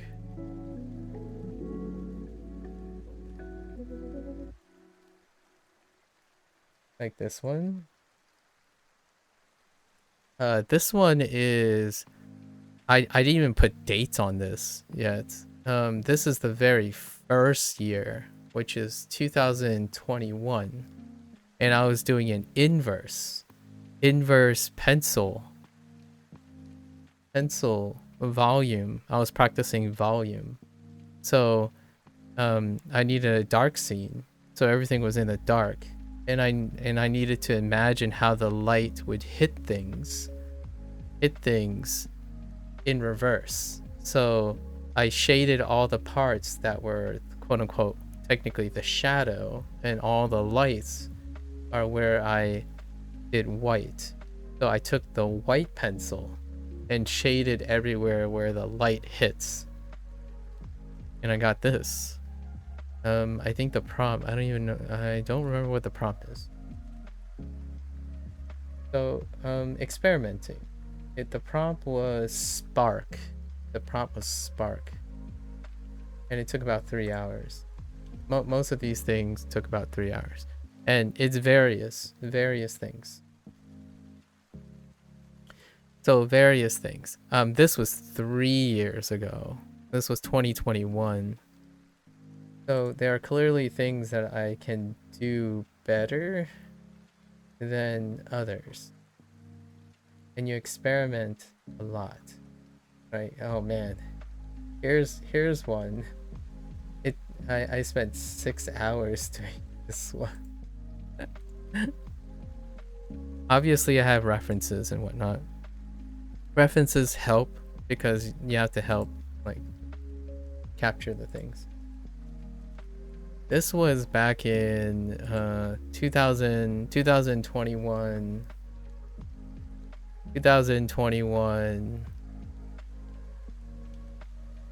Yeah, 2021, 17th. I don't remember the prompt. I think it's collide. I think the prompt was collide. So, you know, that 2021, watching My Hero Academia and Demon Slayer, right? And look at how, oof, look at those strokes. Oh, those are some strokes right there. Look at these lines.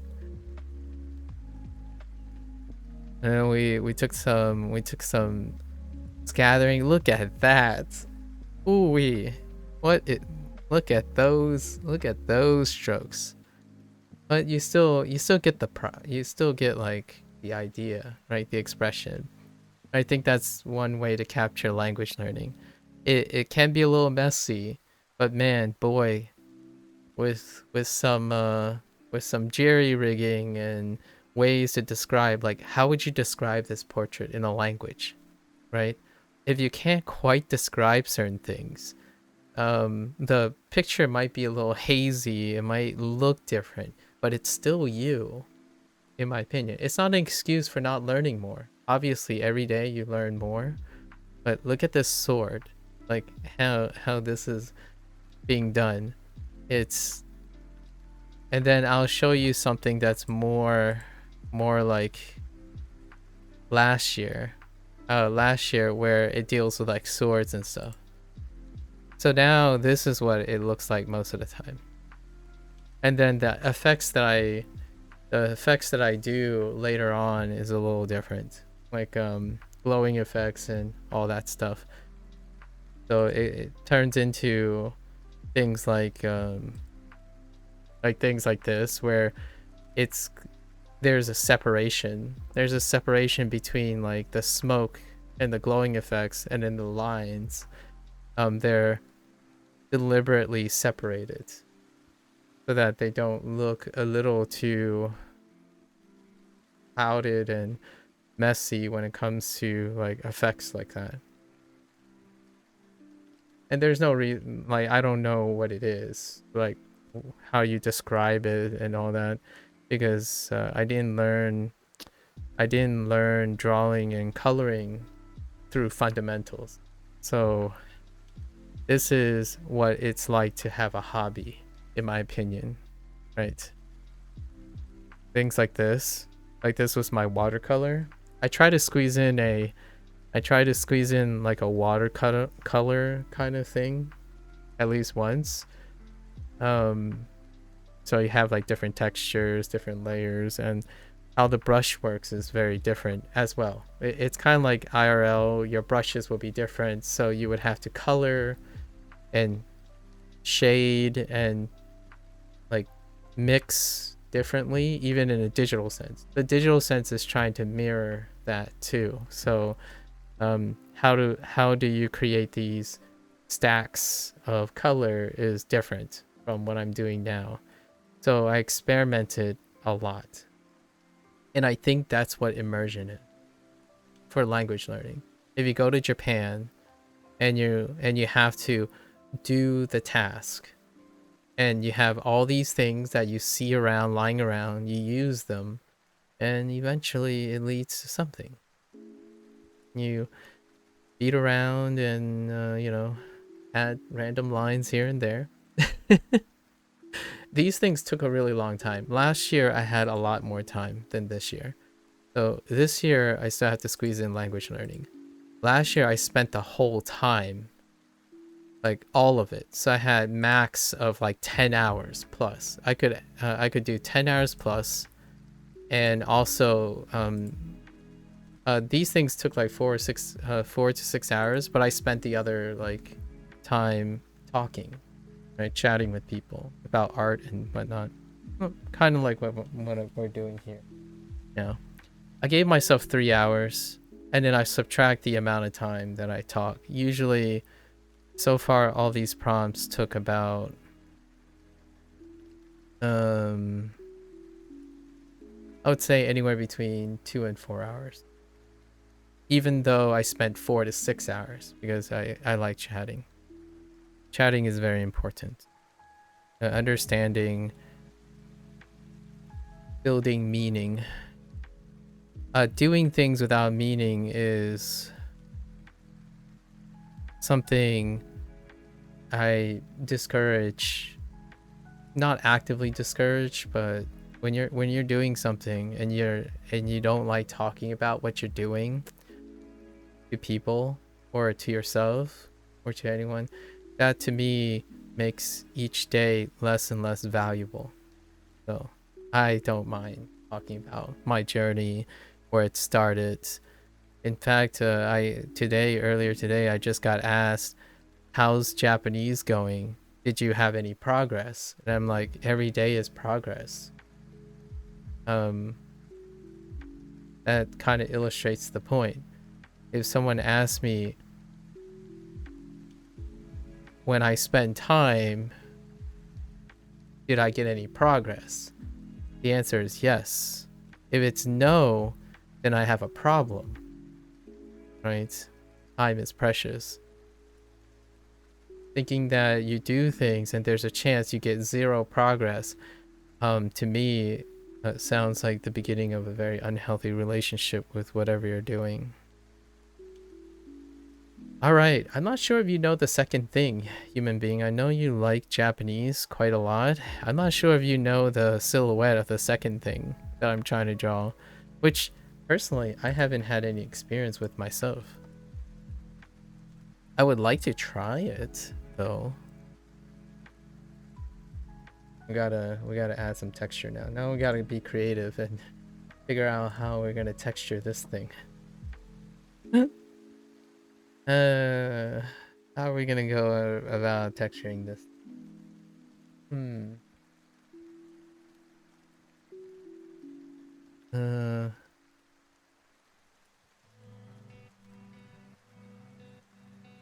let's try something different here. We need something like murky.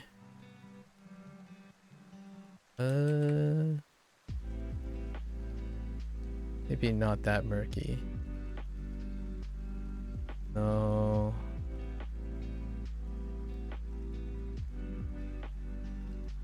I guess we'll stick to the same thing.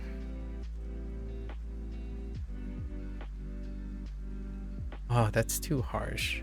Let's use this.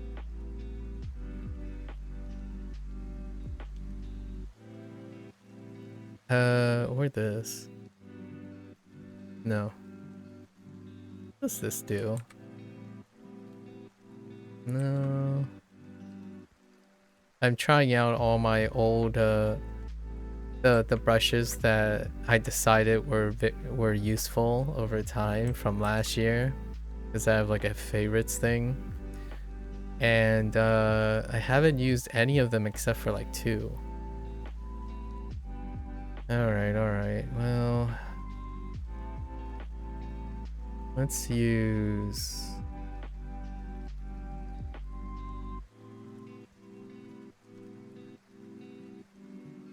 Let's use this one. Yeah, let's use this one. So, hmm.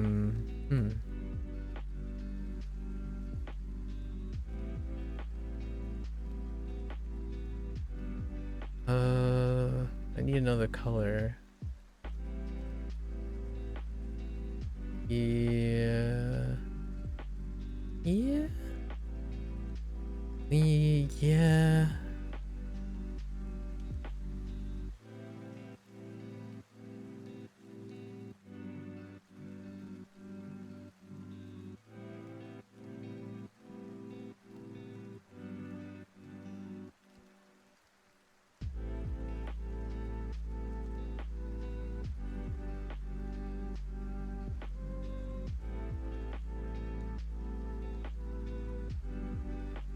We're just filling it.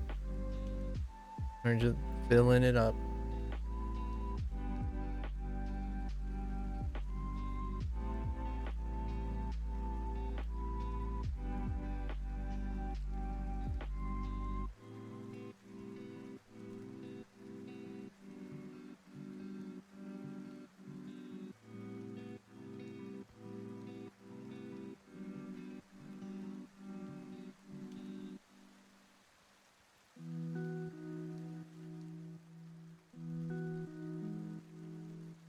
Filling it up.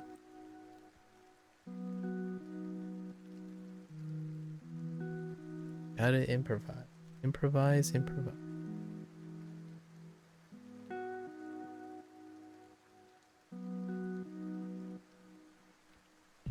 We haven't even added shadows yet.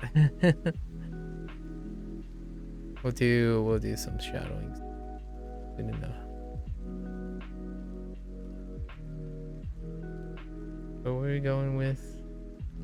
Not that. Was it this?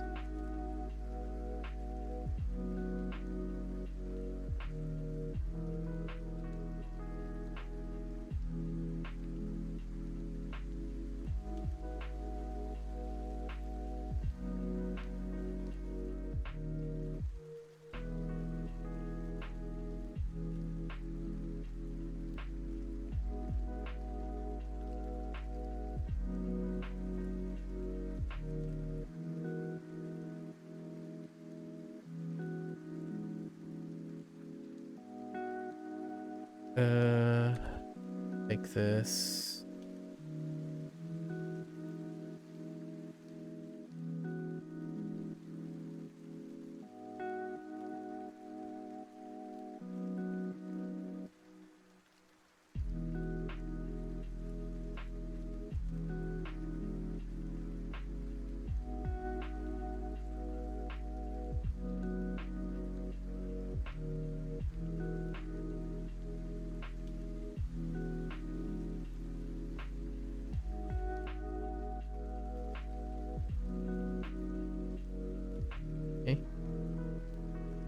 Okay, this little thing in the middle is absurd. I don't really know.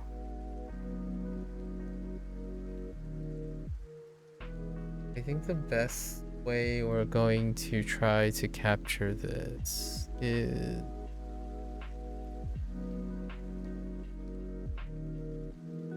like weird. Maybe we take this, right?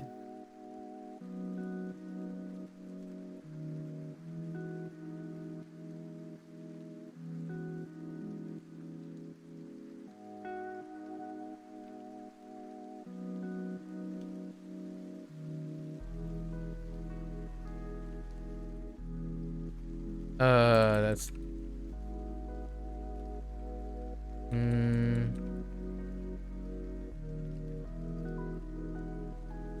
no. I need something like thicker. I need something thicker. Maybe that's too harsh.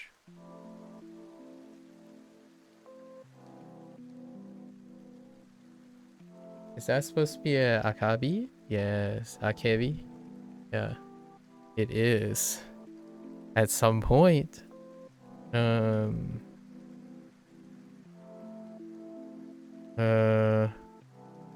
I haven't had any one of those. Have you ever had one? I always wanted to try.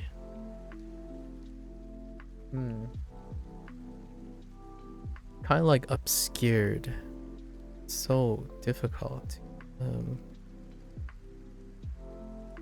Yeah, we're gonna settle on this.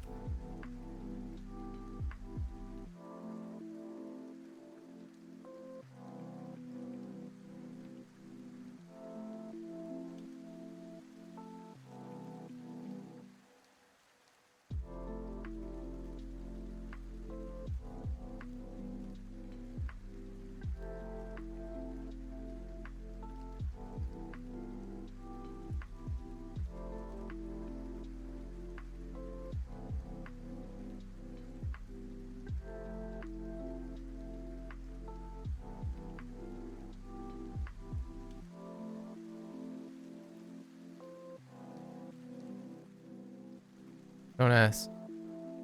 We're improvising.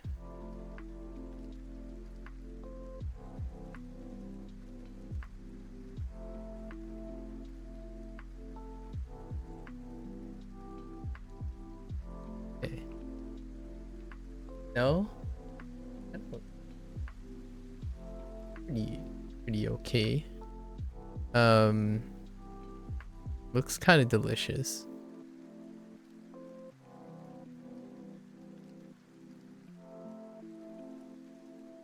It looks funky though. What I mean is it is a really looking funky fruit.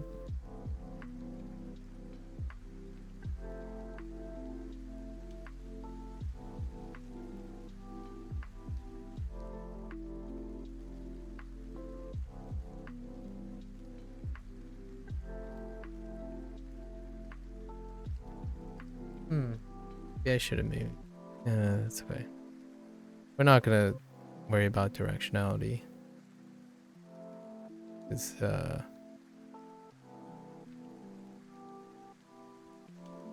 we'll cheat with directional lighting. I don't want to painstakingly go through and create every one of these. Like with a lot of precision. I'm gonna give the impression of it.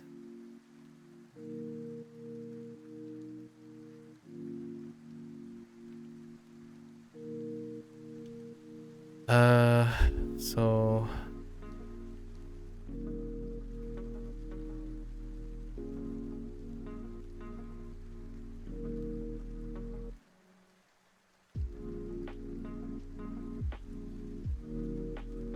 oh, it might be a little too dark.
Okay.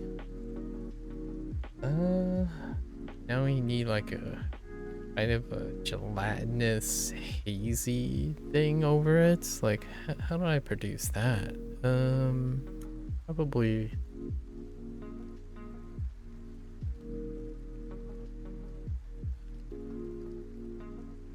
like grayish.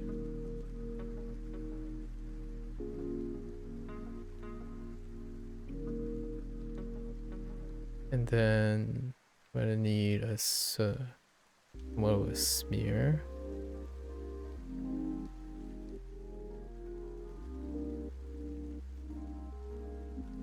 Wait. Oops. Which layer am I on here?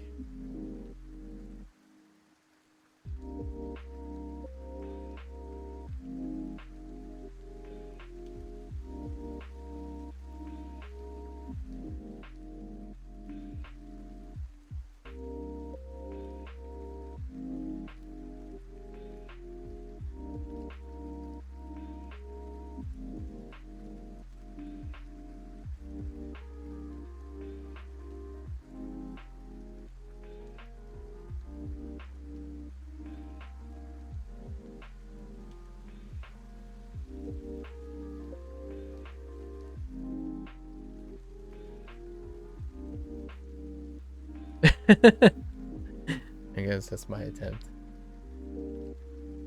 We're gonna go back and do a little bit of highlighting. Maybe a little like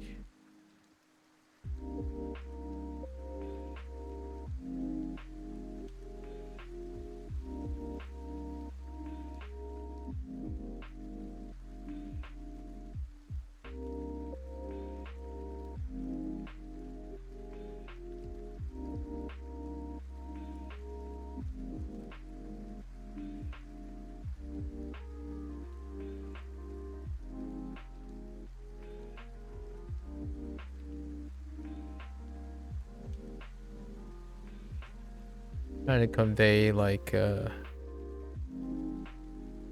little bit of the skin texture. There's probably like a a cell wall, like a somewhat translucent cell wall. That's why it looks a little murky, but there are peaks of the things. So then we're gonna go back and also put in some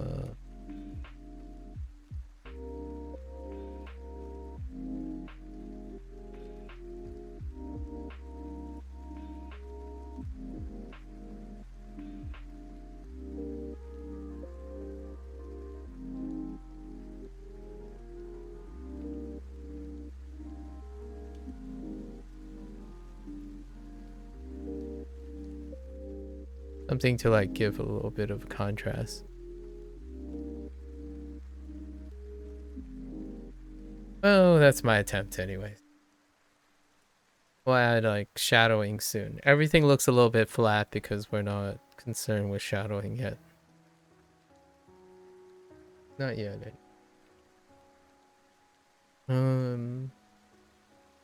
Oh, right. There's a line here.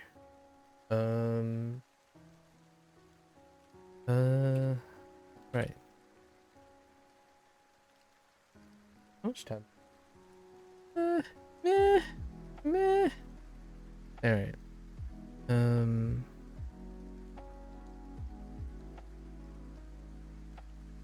That line. The flow state. We are doing some flow statey stuff right now.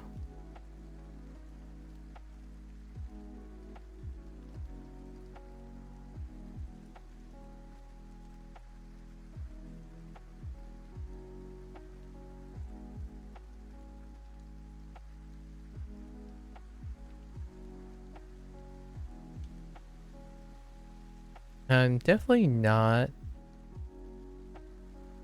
digging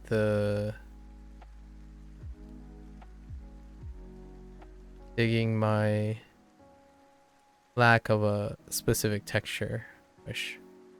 So I'm like making the texture myself, which is like, yeah, kind of okay. Not the greatest.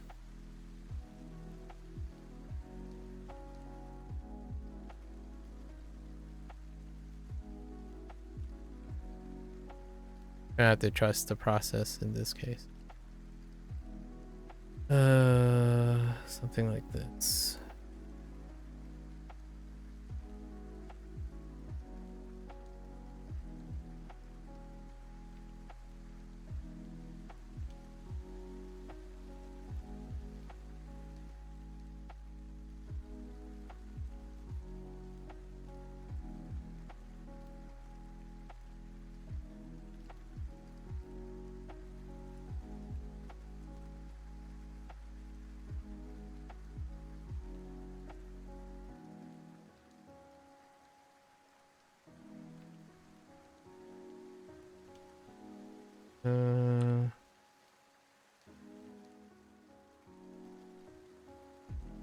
What? Stop.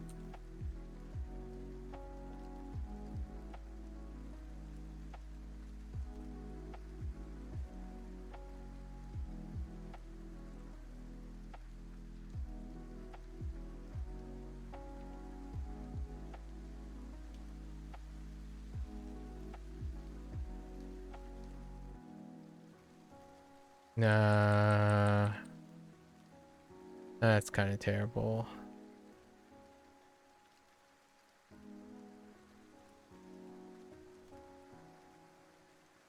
Hmm.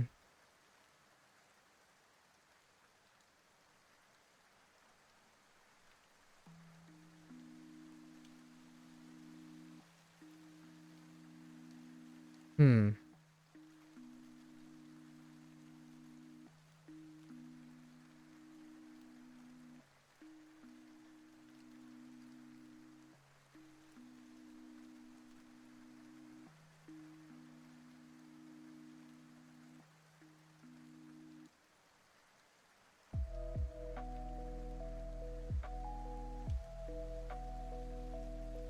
That'll come in handy in a bit.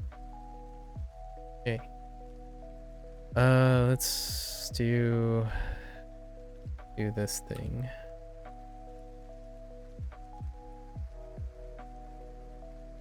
This one's pretty easy.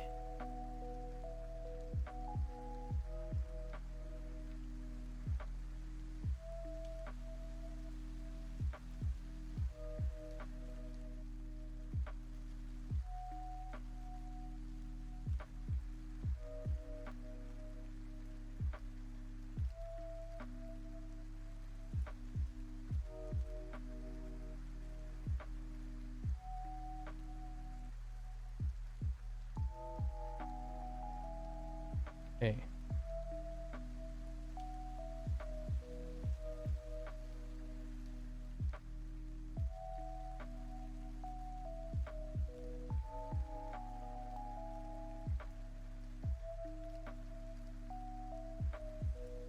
I guess this is the best way I can produce whatever this is. It has like a really characteristic like bleaching, almost like a bleaching quality to it. So we're just gonna imitate it by, I would prefer like a rounder-ish brush to do this. I think we're just gonna have to stick with it. Oh, you know, actually,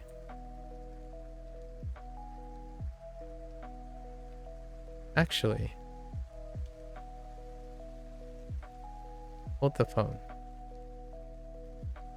Maybe we're gonna use a round, like a rounding. Instead, I could just use my hand and do like a rounding motion. Maybe that's better. So we took something like, say, this. No. Where's that brush with this one? Ew. Okay, we need something harsher.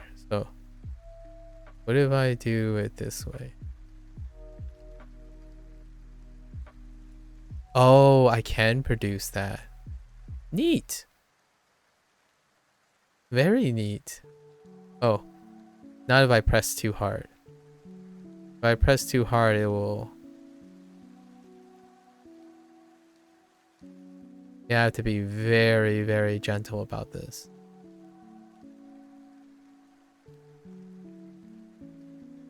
Ah, that's so satisfying. This is the texture I wanted.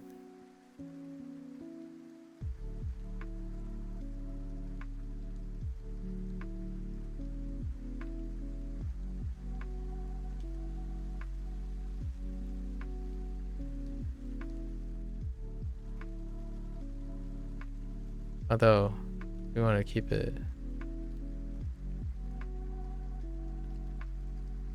in zones.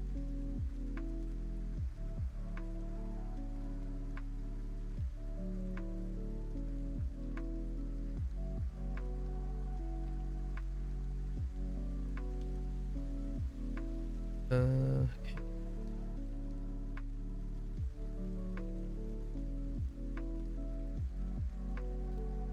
Dang it. I can't keep it consistent. Oh, you know what? Maybe we... Nope.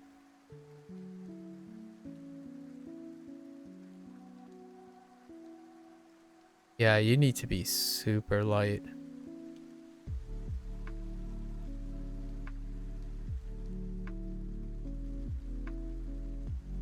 Oh, yeah.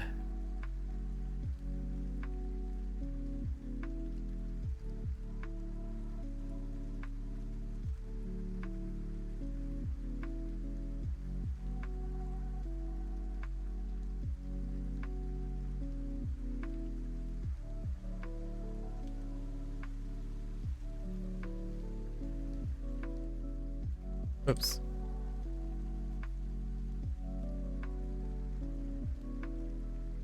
Okay. I do need to draw.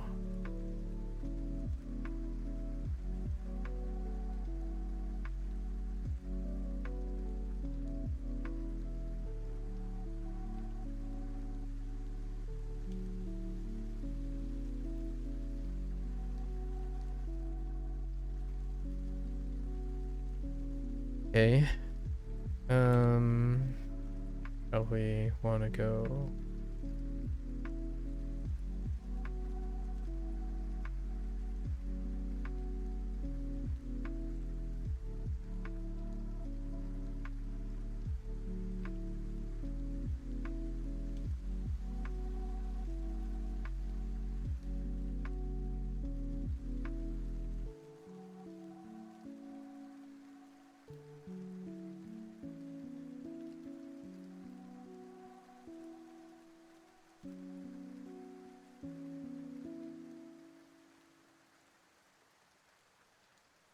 We'll blend these things together at some point.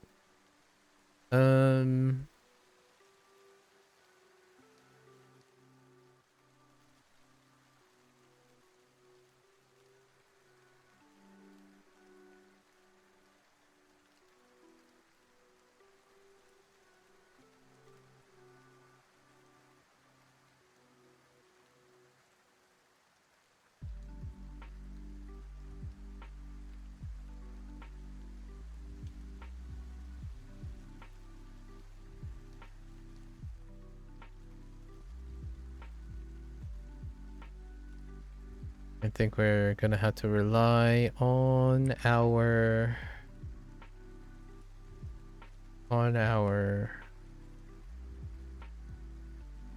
highlighting skills and stuff in order to flesh this out. But for now, let's just do this. Complete. Let's at least complete the stuff.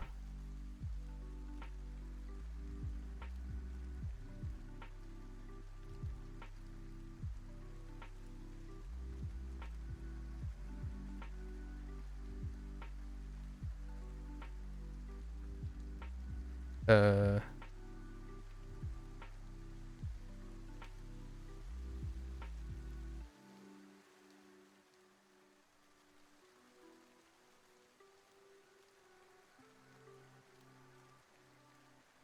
Okay, so go with that.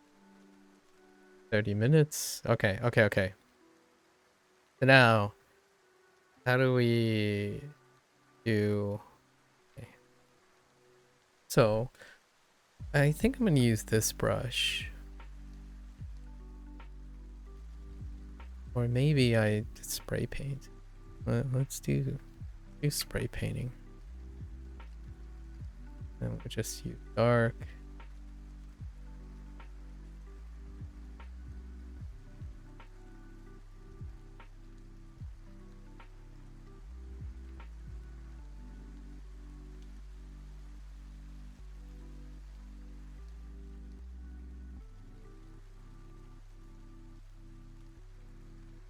Yeah, let's see how that works though. Nah, too lazy. I'm gonna take this and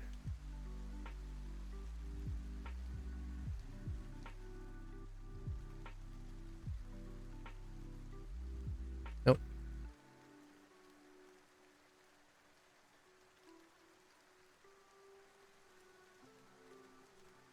Do I just use black?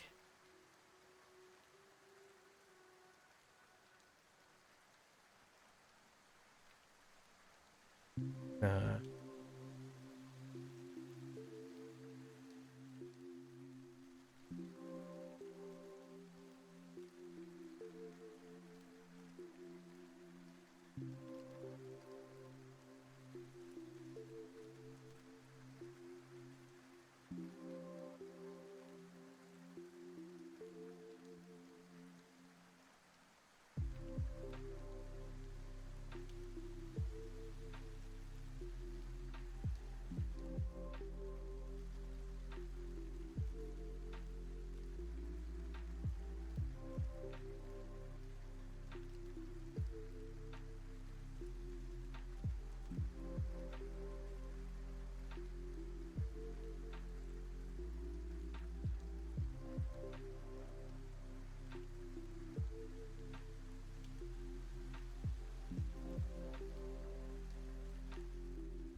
uh,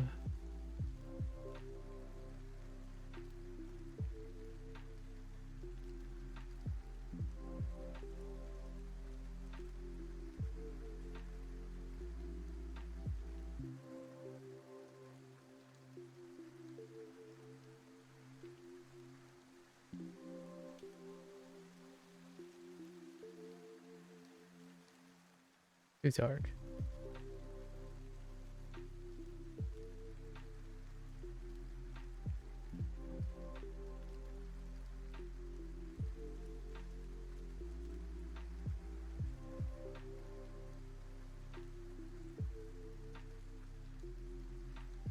Oh, too close. Wait.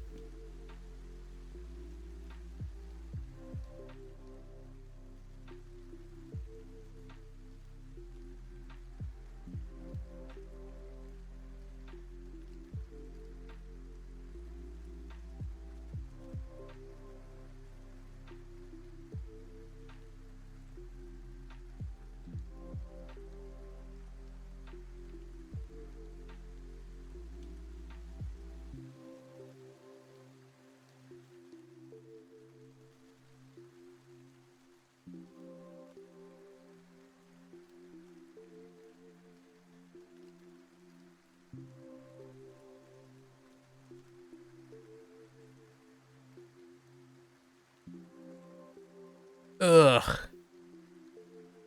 Uh, fine. Wait, is it fine? No, nah. Oh, I really do this on the same one. So maybe I just leave that. Kind of. I don't want it to be. And this side is also.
Yeah, I need to drop this off.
Um,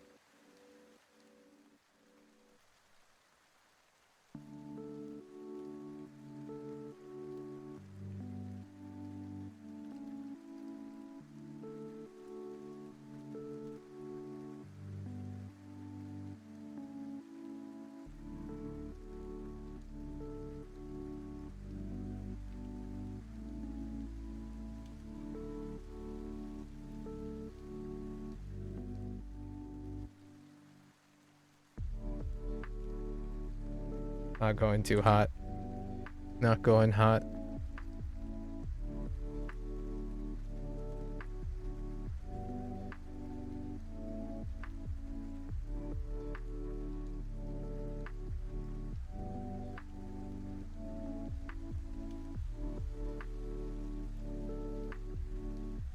Okay.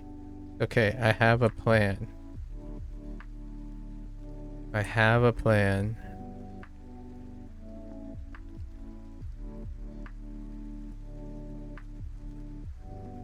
I have a plan.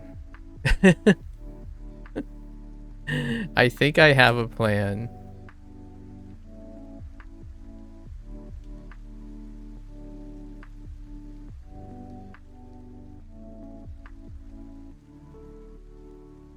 I think I have a plan. Okay, oh, I've got a little stub up here. Oh, there's Stubby.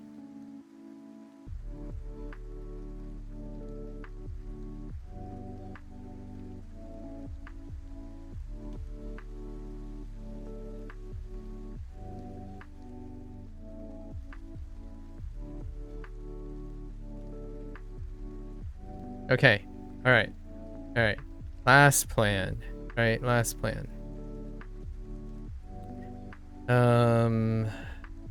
Yeah, we gotta wrap this up. All right, 21 minutes. It's not too bad. I like this. Okay. So first, I need.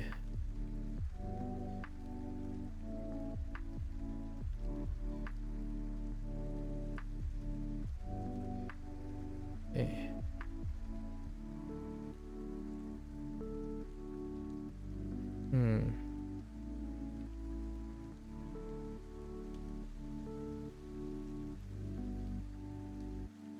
So,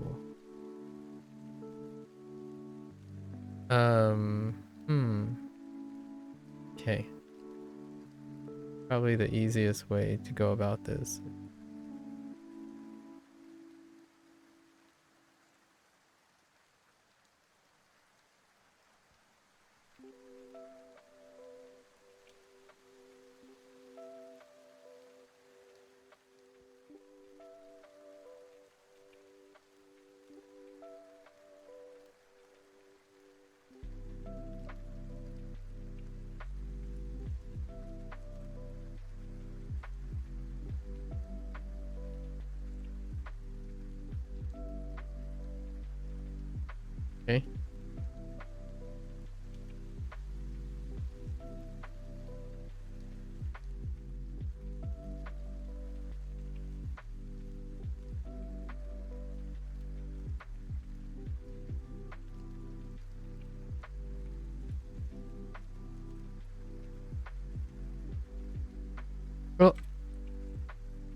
Okay.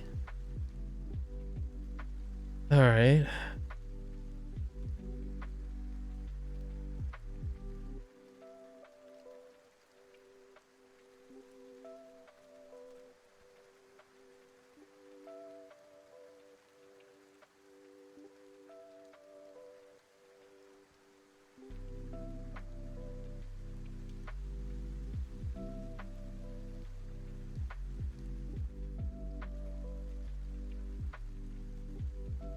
Okay.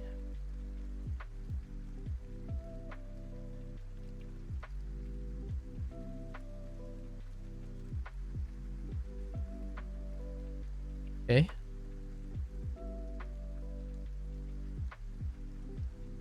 All right. No problems. No problems.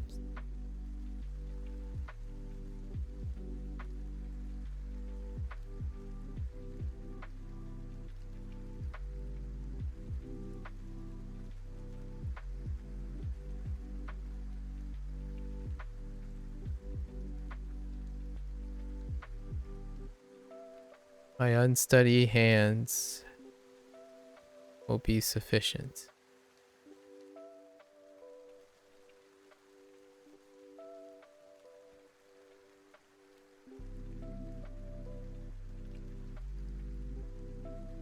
All right.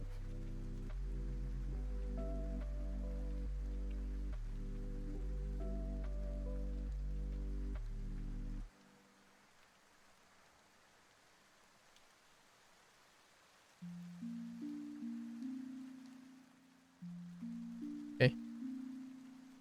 Be surprised how big of a difference placing contact shadows placing contact shadows make.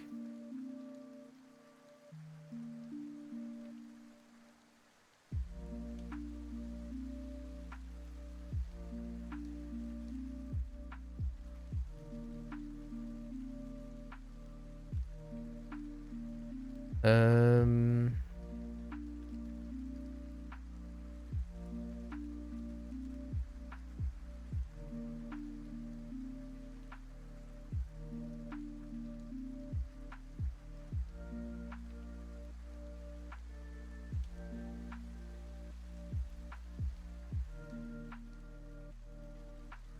okay.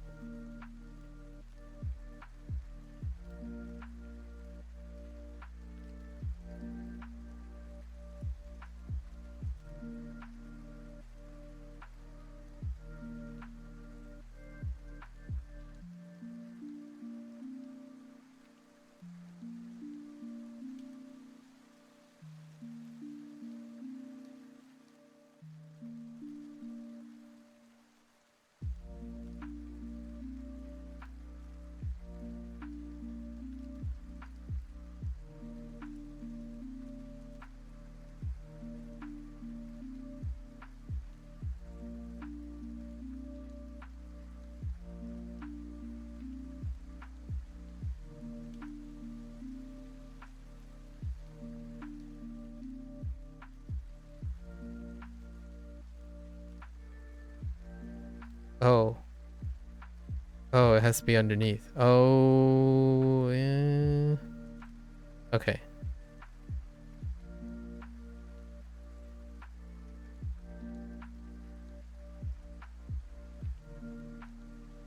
Actually, let's do that again. So we want to start about here.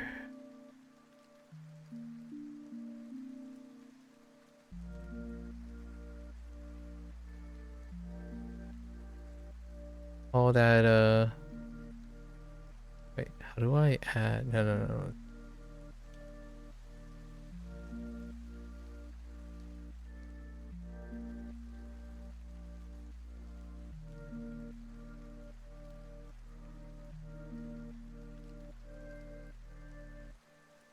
All that kanji practice, right? Uh kanji practice doesn't practice arm movement.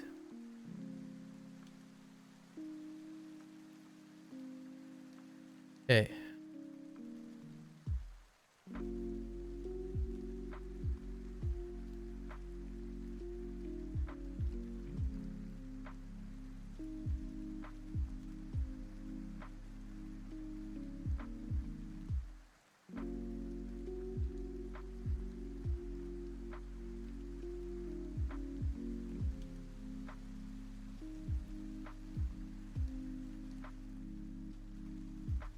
No, that's fine.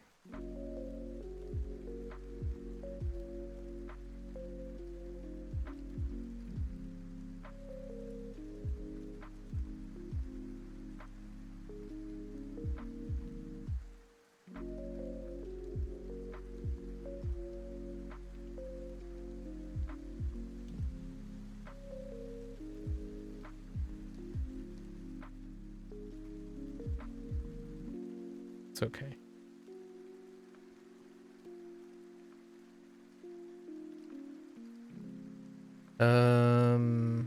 Okay.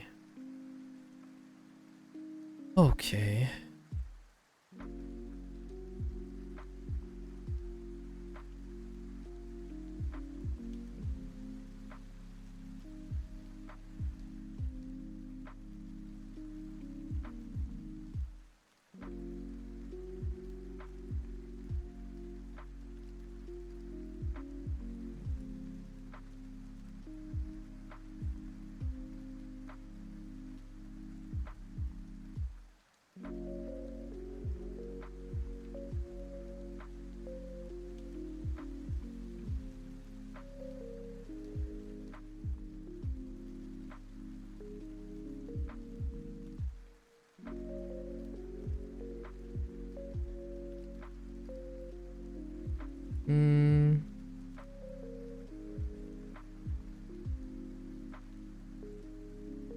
This length. Okay.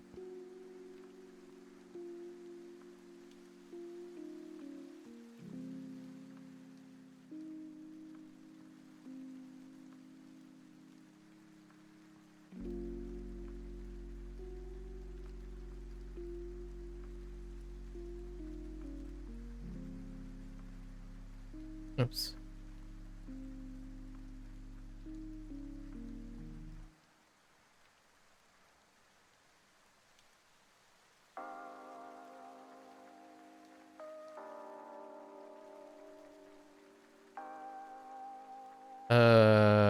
What do I do here?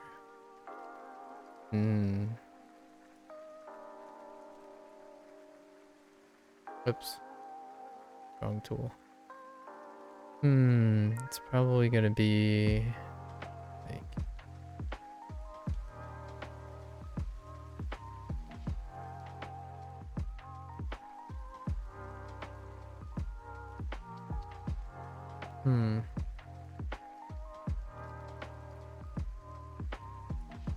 be like here.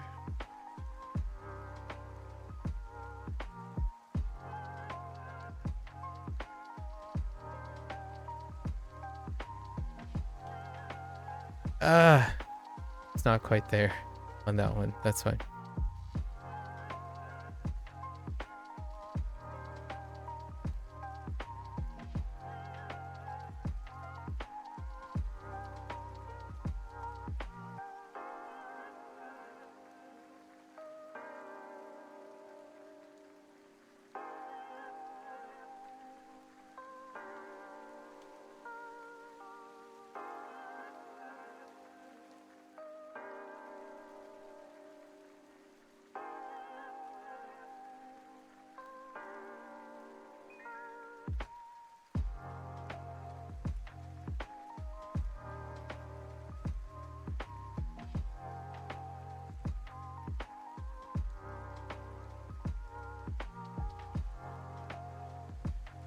Okay.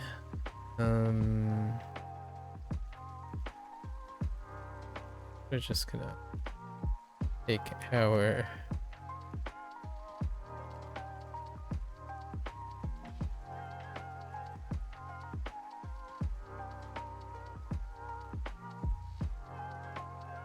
try to blend it up. No. Oh no. Hold on.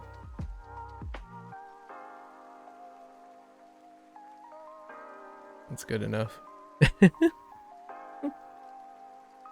Okay, so now we have other things, right? So now we have to do this stuff. Let's see. So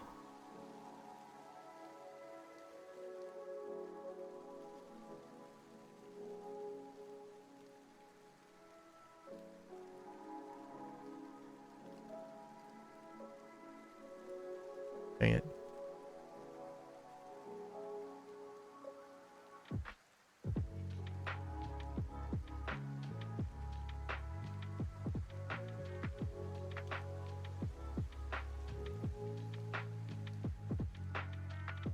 At least get this part because it looks really flat. So we're gonna try our best.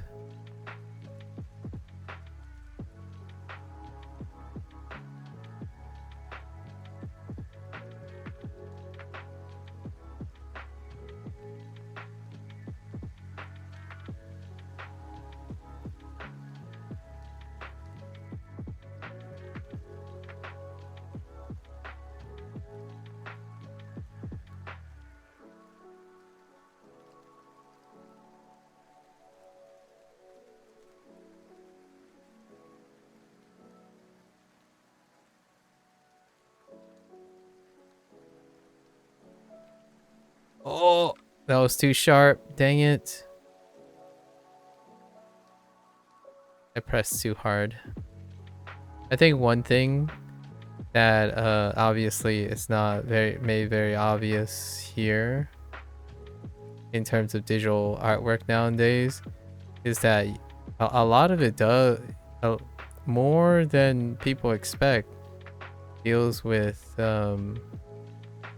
the pragmatic side of things, like the practical side of things, like how your hand is, like what your hand is like, because nowadays it takes into account like the pressure of your hand, and your hand might not necessarily do all those things automatically.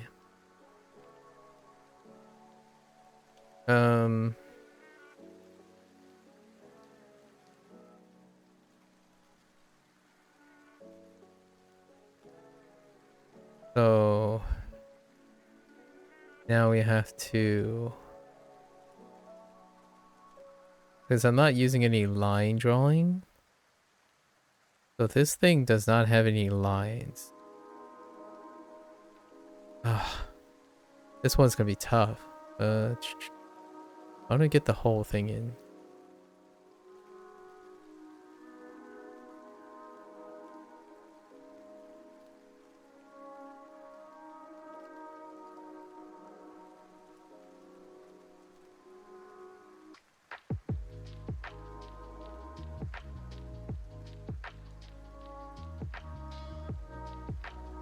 Like the steadiness of your hand and how hard you press and stuff is very, very important in my opinion. It's something that can't be articulated in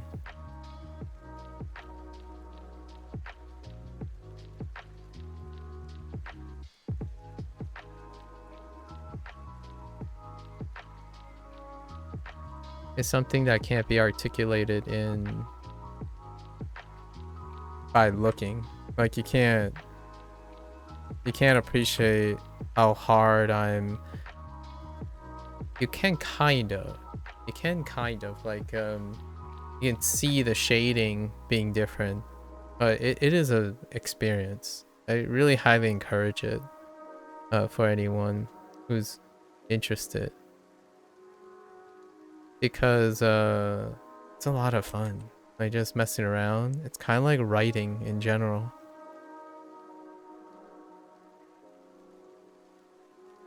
Oh man. No, that's fine.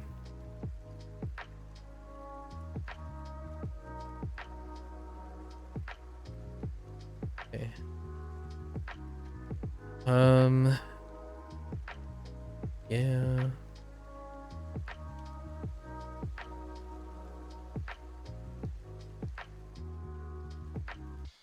I should include that little stub, but that's fine.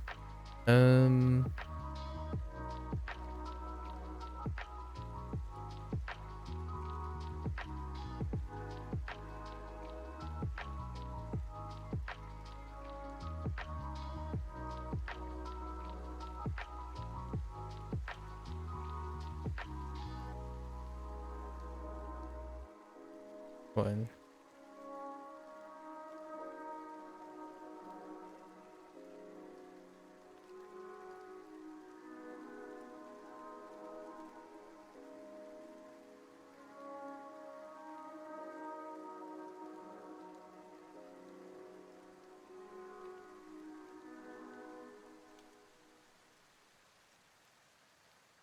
Would be great if I took some time and actually did some like proper layering instead of going on the like the practical side of things. That's okay. Ugh. It'll be fine. Is it though? Hold on.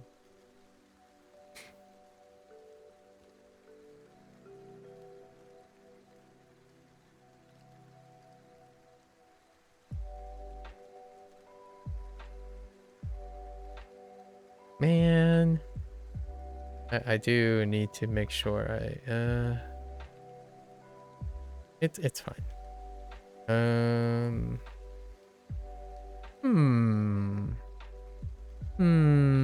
Okay.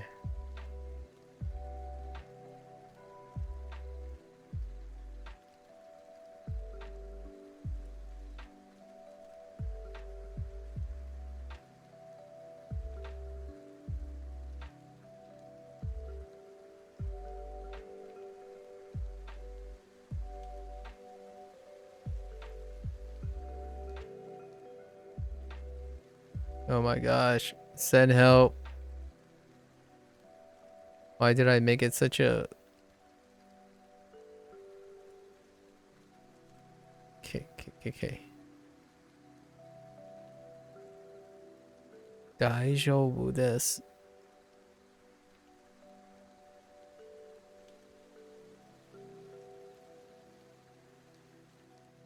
Okay. I think, note to self. Next time, you...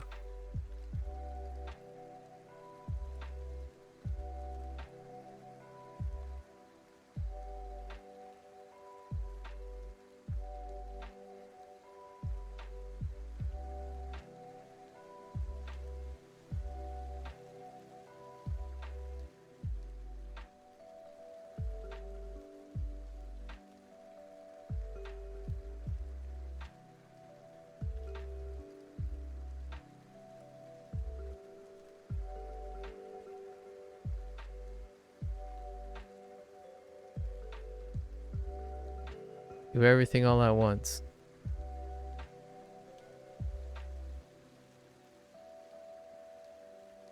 Let's draw a contrast here.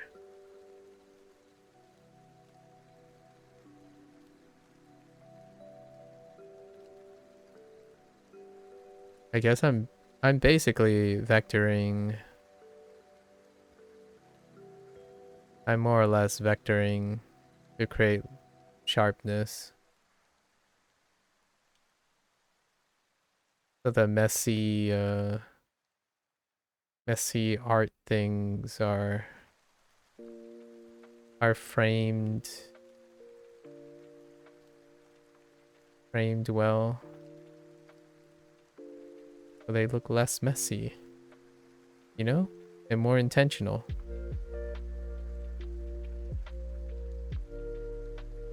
I obviously no one will ever know, right? No one will ever know.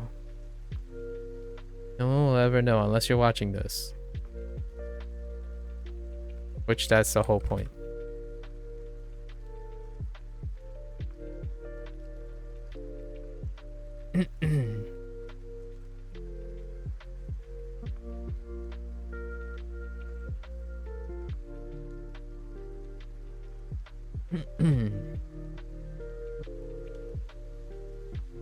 Oh, right.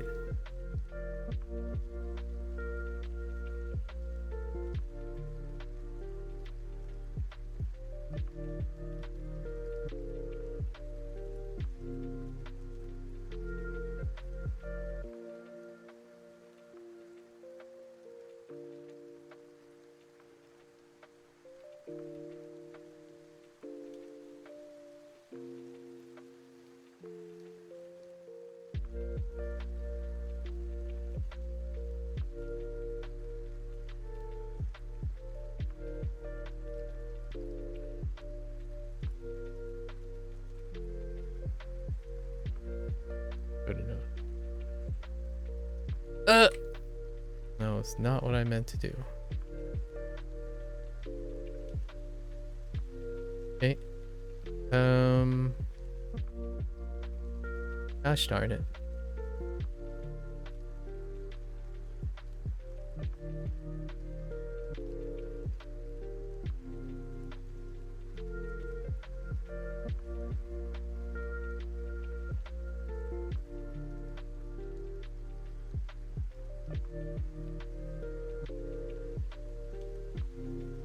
If I had like I would say this is one of those moments where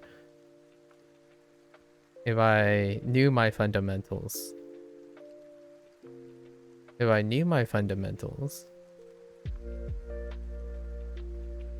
I wouldn't go back and clean up so often.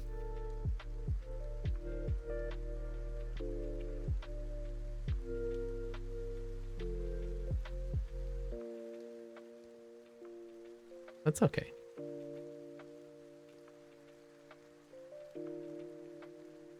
Actually part of the fun part, you know?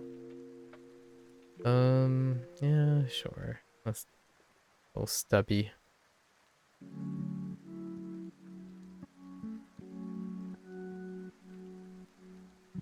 Gradients make things interesting looking, I suppose.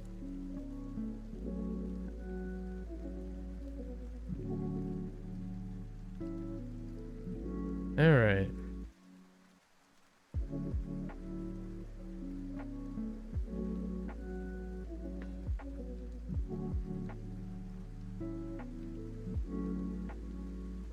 Ooh, I forgot. I totally forgot about. Hold. I'm like, what? Something looks really off.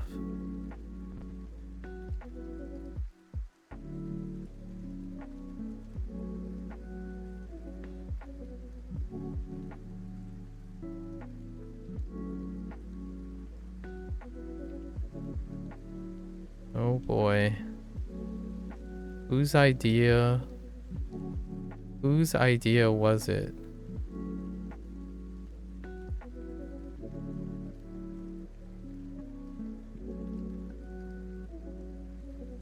To pick a fruit that have like spiky skin. Whose idea was it?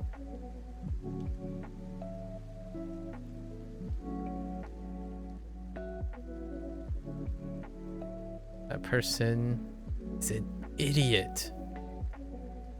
Okay. All right.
I'm basically just adjusting all the lighting to each other so that it doesn't look like incredibly jarring.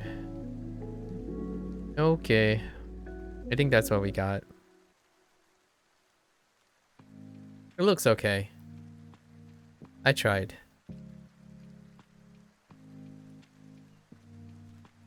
Oops. Wait. Oh, what I'm looking for.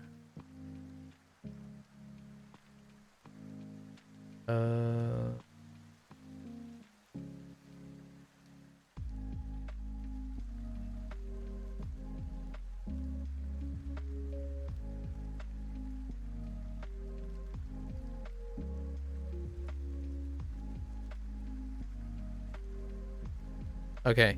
Now here comes the improvise. So I kind of looked it up, and we're just gonna stick with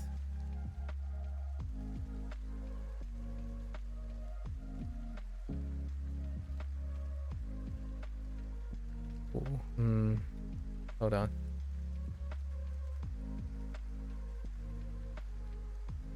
I don't.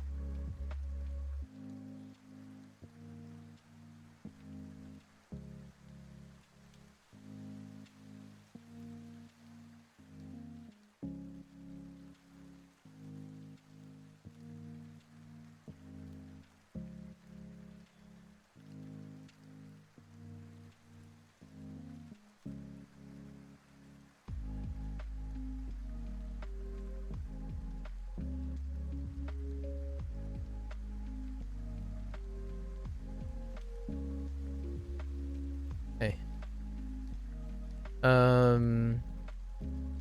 Yeah, so I looked up words that I would use. I think the closest thing we have is using katakana for this. So we're gonna do that basically. Katakana is what we're gonna go with. And it's a really complicated one. I mean, like, complicated as in it's very long. But we'll just stick with it. Kind of hard to say too. Ikizo, ikizochi, ikizo. Oh my gosh. No, it's ikizo, ikizochiku, ikizochiku. I need to hear this. I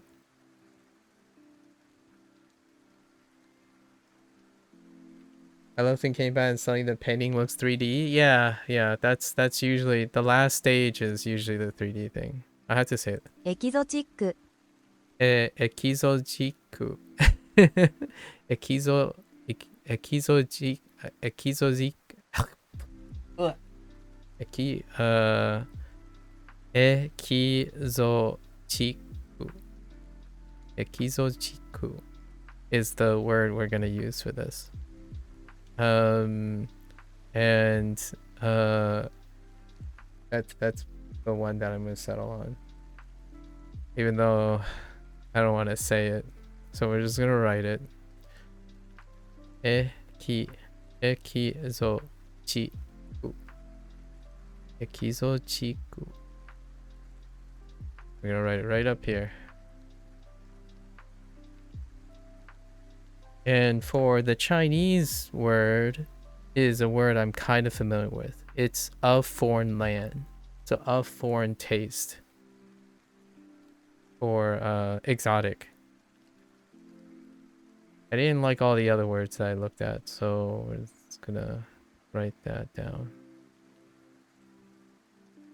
For our prompt, exotic.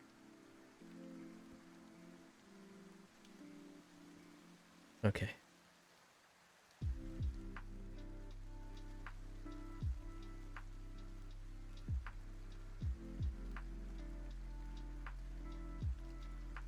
Yeah.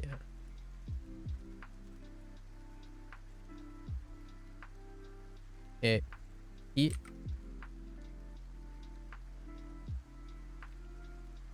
Zu,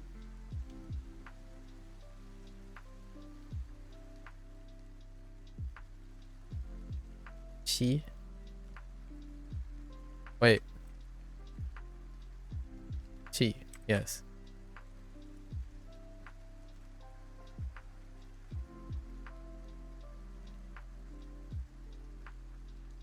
I can do better than that.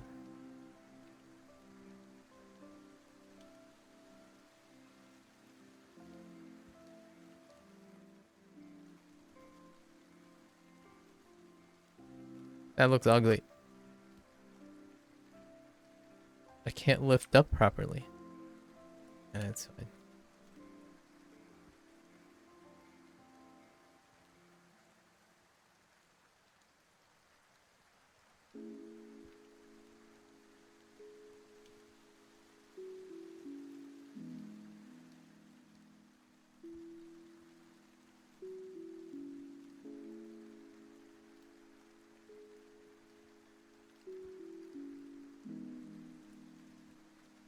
Cool.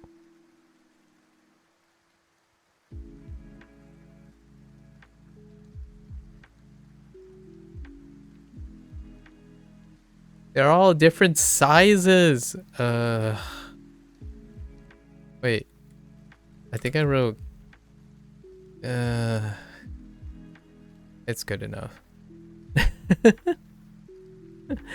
I think I started off large and then I started off small. It got larger. And it's good enough. It's good enough. No one will ever know. That's not what I meant to do.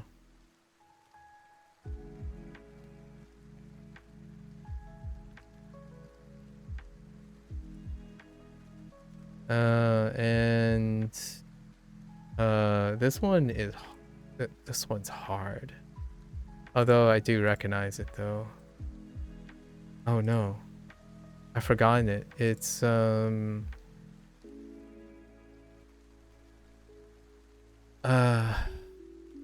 Yi, right? Yi Guo. Yeah. Yi Guo. Yi Guo Qing Qing Dao. Qing Dao. Yi Guo. Yi Guo Qing Dao. Yi Guo Qing Dao.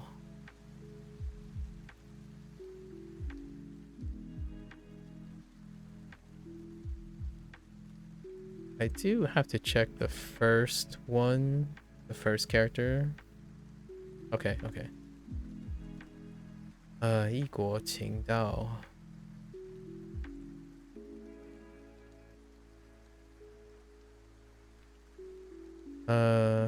Whoops.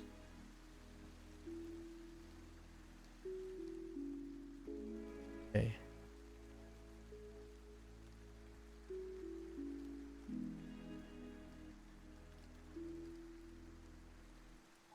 Oh no, it's too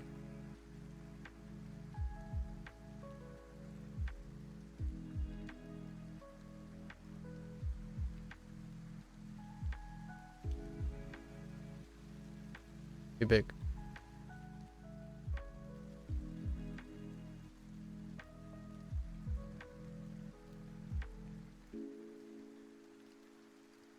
Oh my gosh. I suck at that motion. Holy.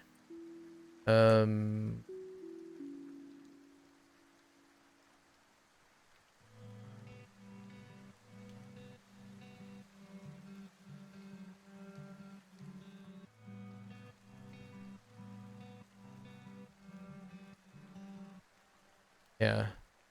Ugh. Ugh. Ugh.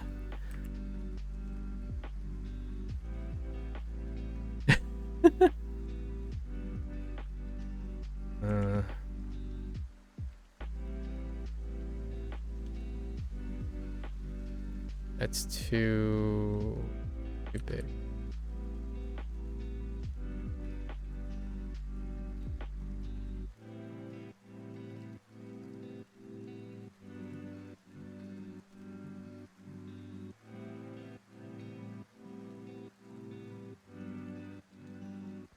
I'm so not used to this character.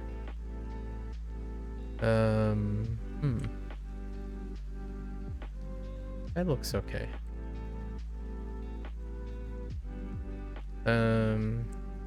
Guo.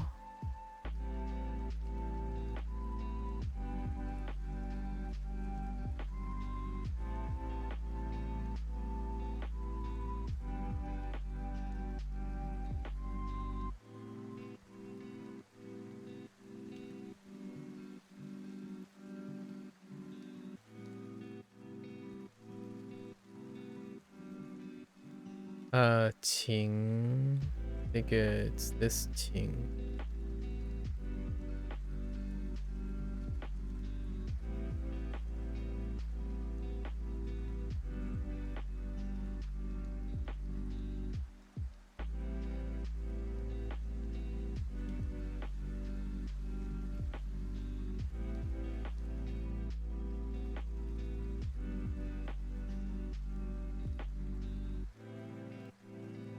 The bottom is too thick. About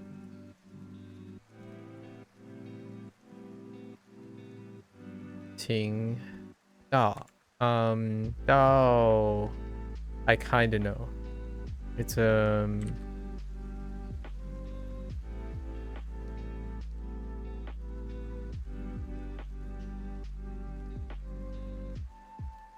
which Dao is it? It's this Dao. Whoops.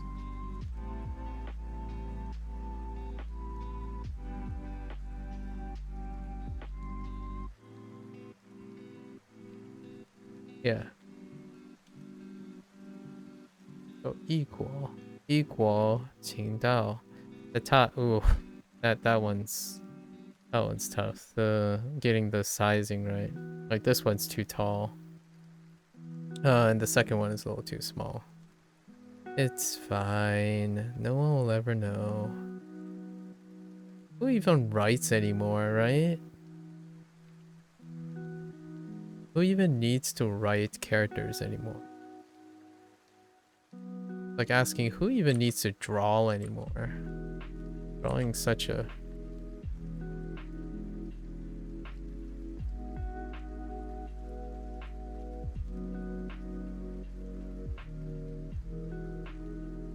People ask me all the time, why do I draw? It's like, because it's kind of fun. I like it. Like, look, I made this. That's all I can say, really. I made this.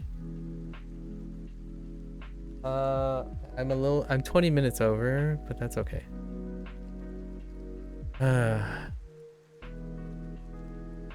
It was pretty relaxing.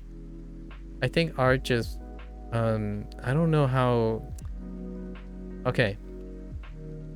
When it comes to artwork, I do have to say one thing. When it comes to artwork, I'm already over the hump. As in, like, I'm out of the valley of despair. When it comes to art, I mean, granted, I only really drew vigorously once every month, you know, for the last 3 years. This being the month. However, I'm over the hump of the valley of despair, which is basically I can't do a lot of things. There are a lot of things I can't do. People make amazing art. I look at amazing art all the time.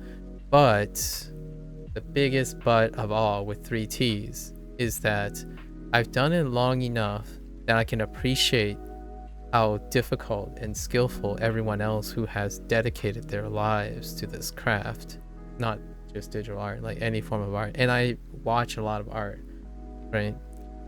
When I watch anime, I write quite a lot. So the problem with writing is you can't actually, I don't want to read stuff on yet, things that I've written. But the idea is I like learning things enough that I'm in the valley of despair, where I know that, oh, it feels awful, there's so much things to learn, but then getting out of the valley of despair is a point where you're like, I can always draw a little and learn something new. There's so many things I don't know and know how to do at all. It's very tough. You can always be overly ambitious. The idea is, though, if you truly have become enlightened, right, past the past the period of incompetence or overconfidence, like, oh, you think you know everything now after a year or so, that kind of thing. When you're over it, it breathes. Everything that other people do is so much more interesting. I love watching people do any form of art. I don't care if it's stick figures or not. With enough encouragement, that person can make stick figures their platform. These are hobbies. Like, the things that I'm talking about are hobbies, right? When you're doing it for a hobby, you're over that. You're not concerned, in my opinion, or you could be before that, but I'm over that. Hobbies are a way of life, and there's obviously so many things I can't do. However,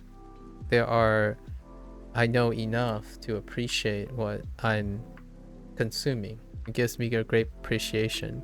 So after acquiring so many of this, you get to the point where most things are interesting. You got a little dip in here, a little dip in that. I won't ever strive to be very good, like super good at everything, but the idea is that I made this, so that's cool. It's something I can do. Like I'm selling it or anything, you know? So there you go. I made fruit look interesting, or at least to myself. I made fruit look interesting. Okay, all right, let me write this. This is what is today? This is our 4th prompt. Man, we're only 4 prompts in.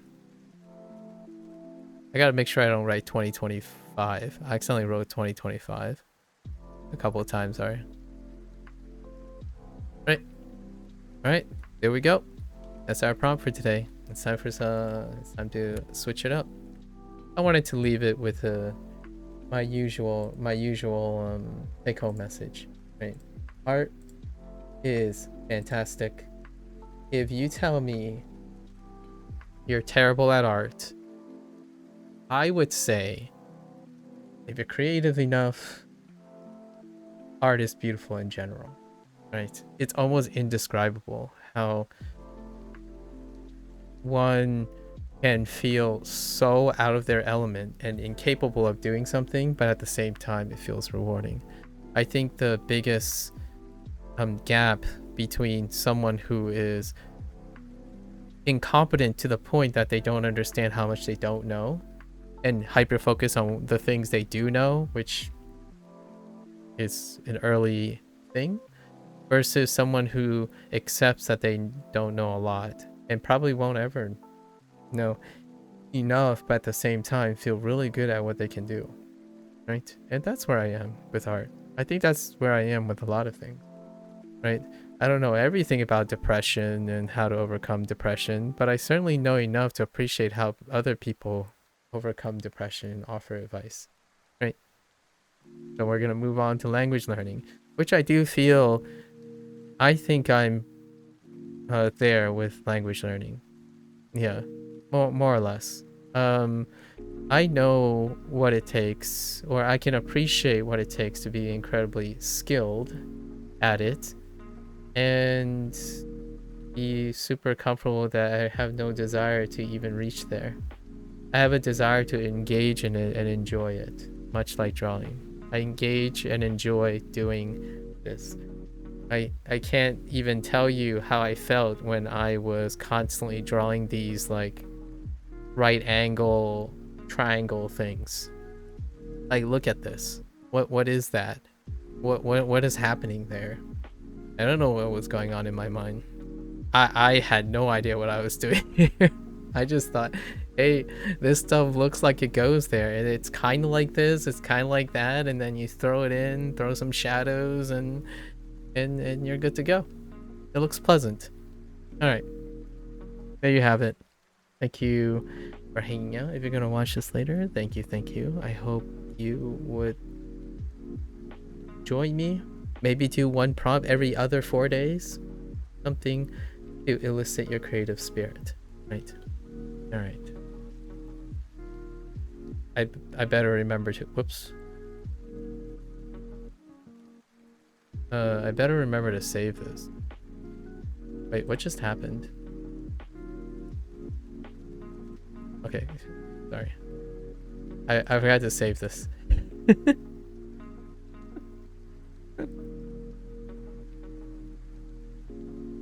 All right. Okay.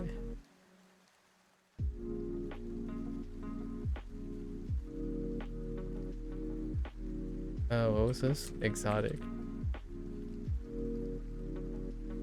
Okay. All right. Now we're really switching gears.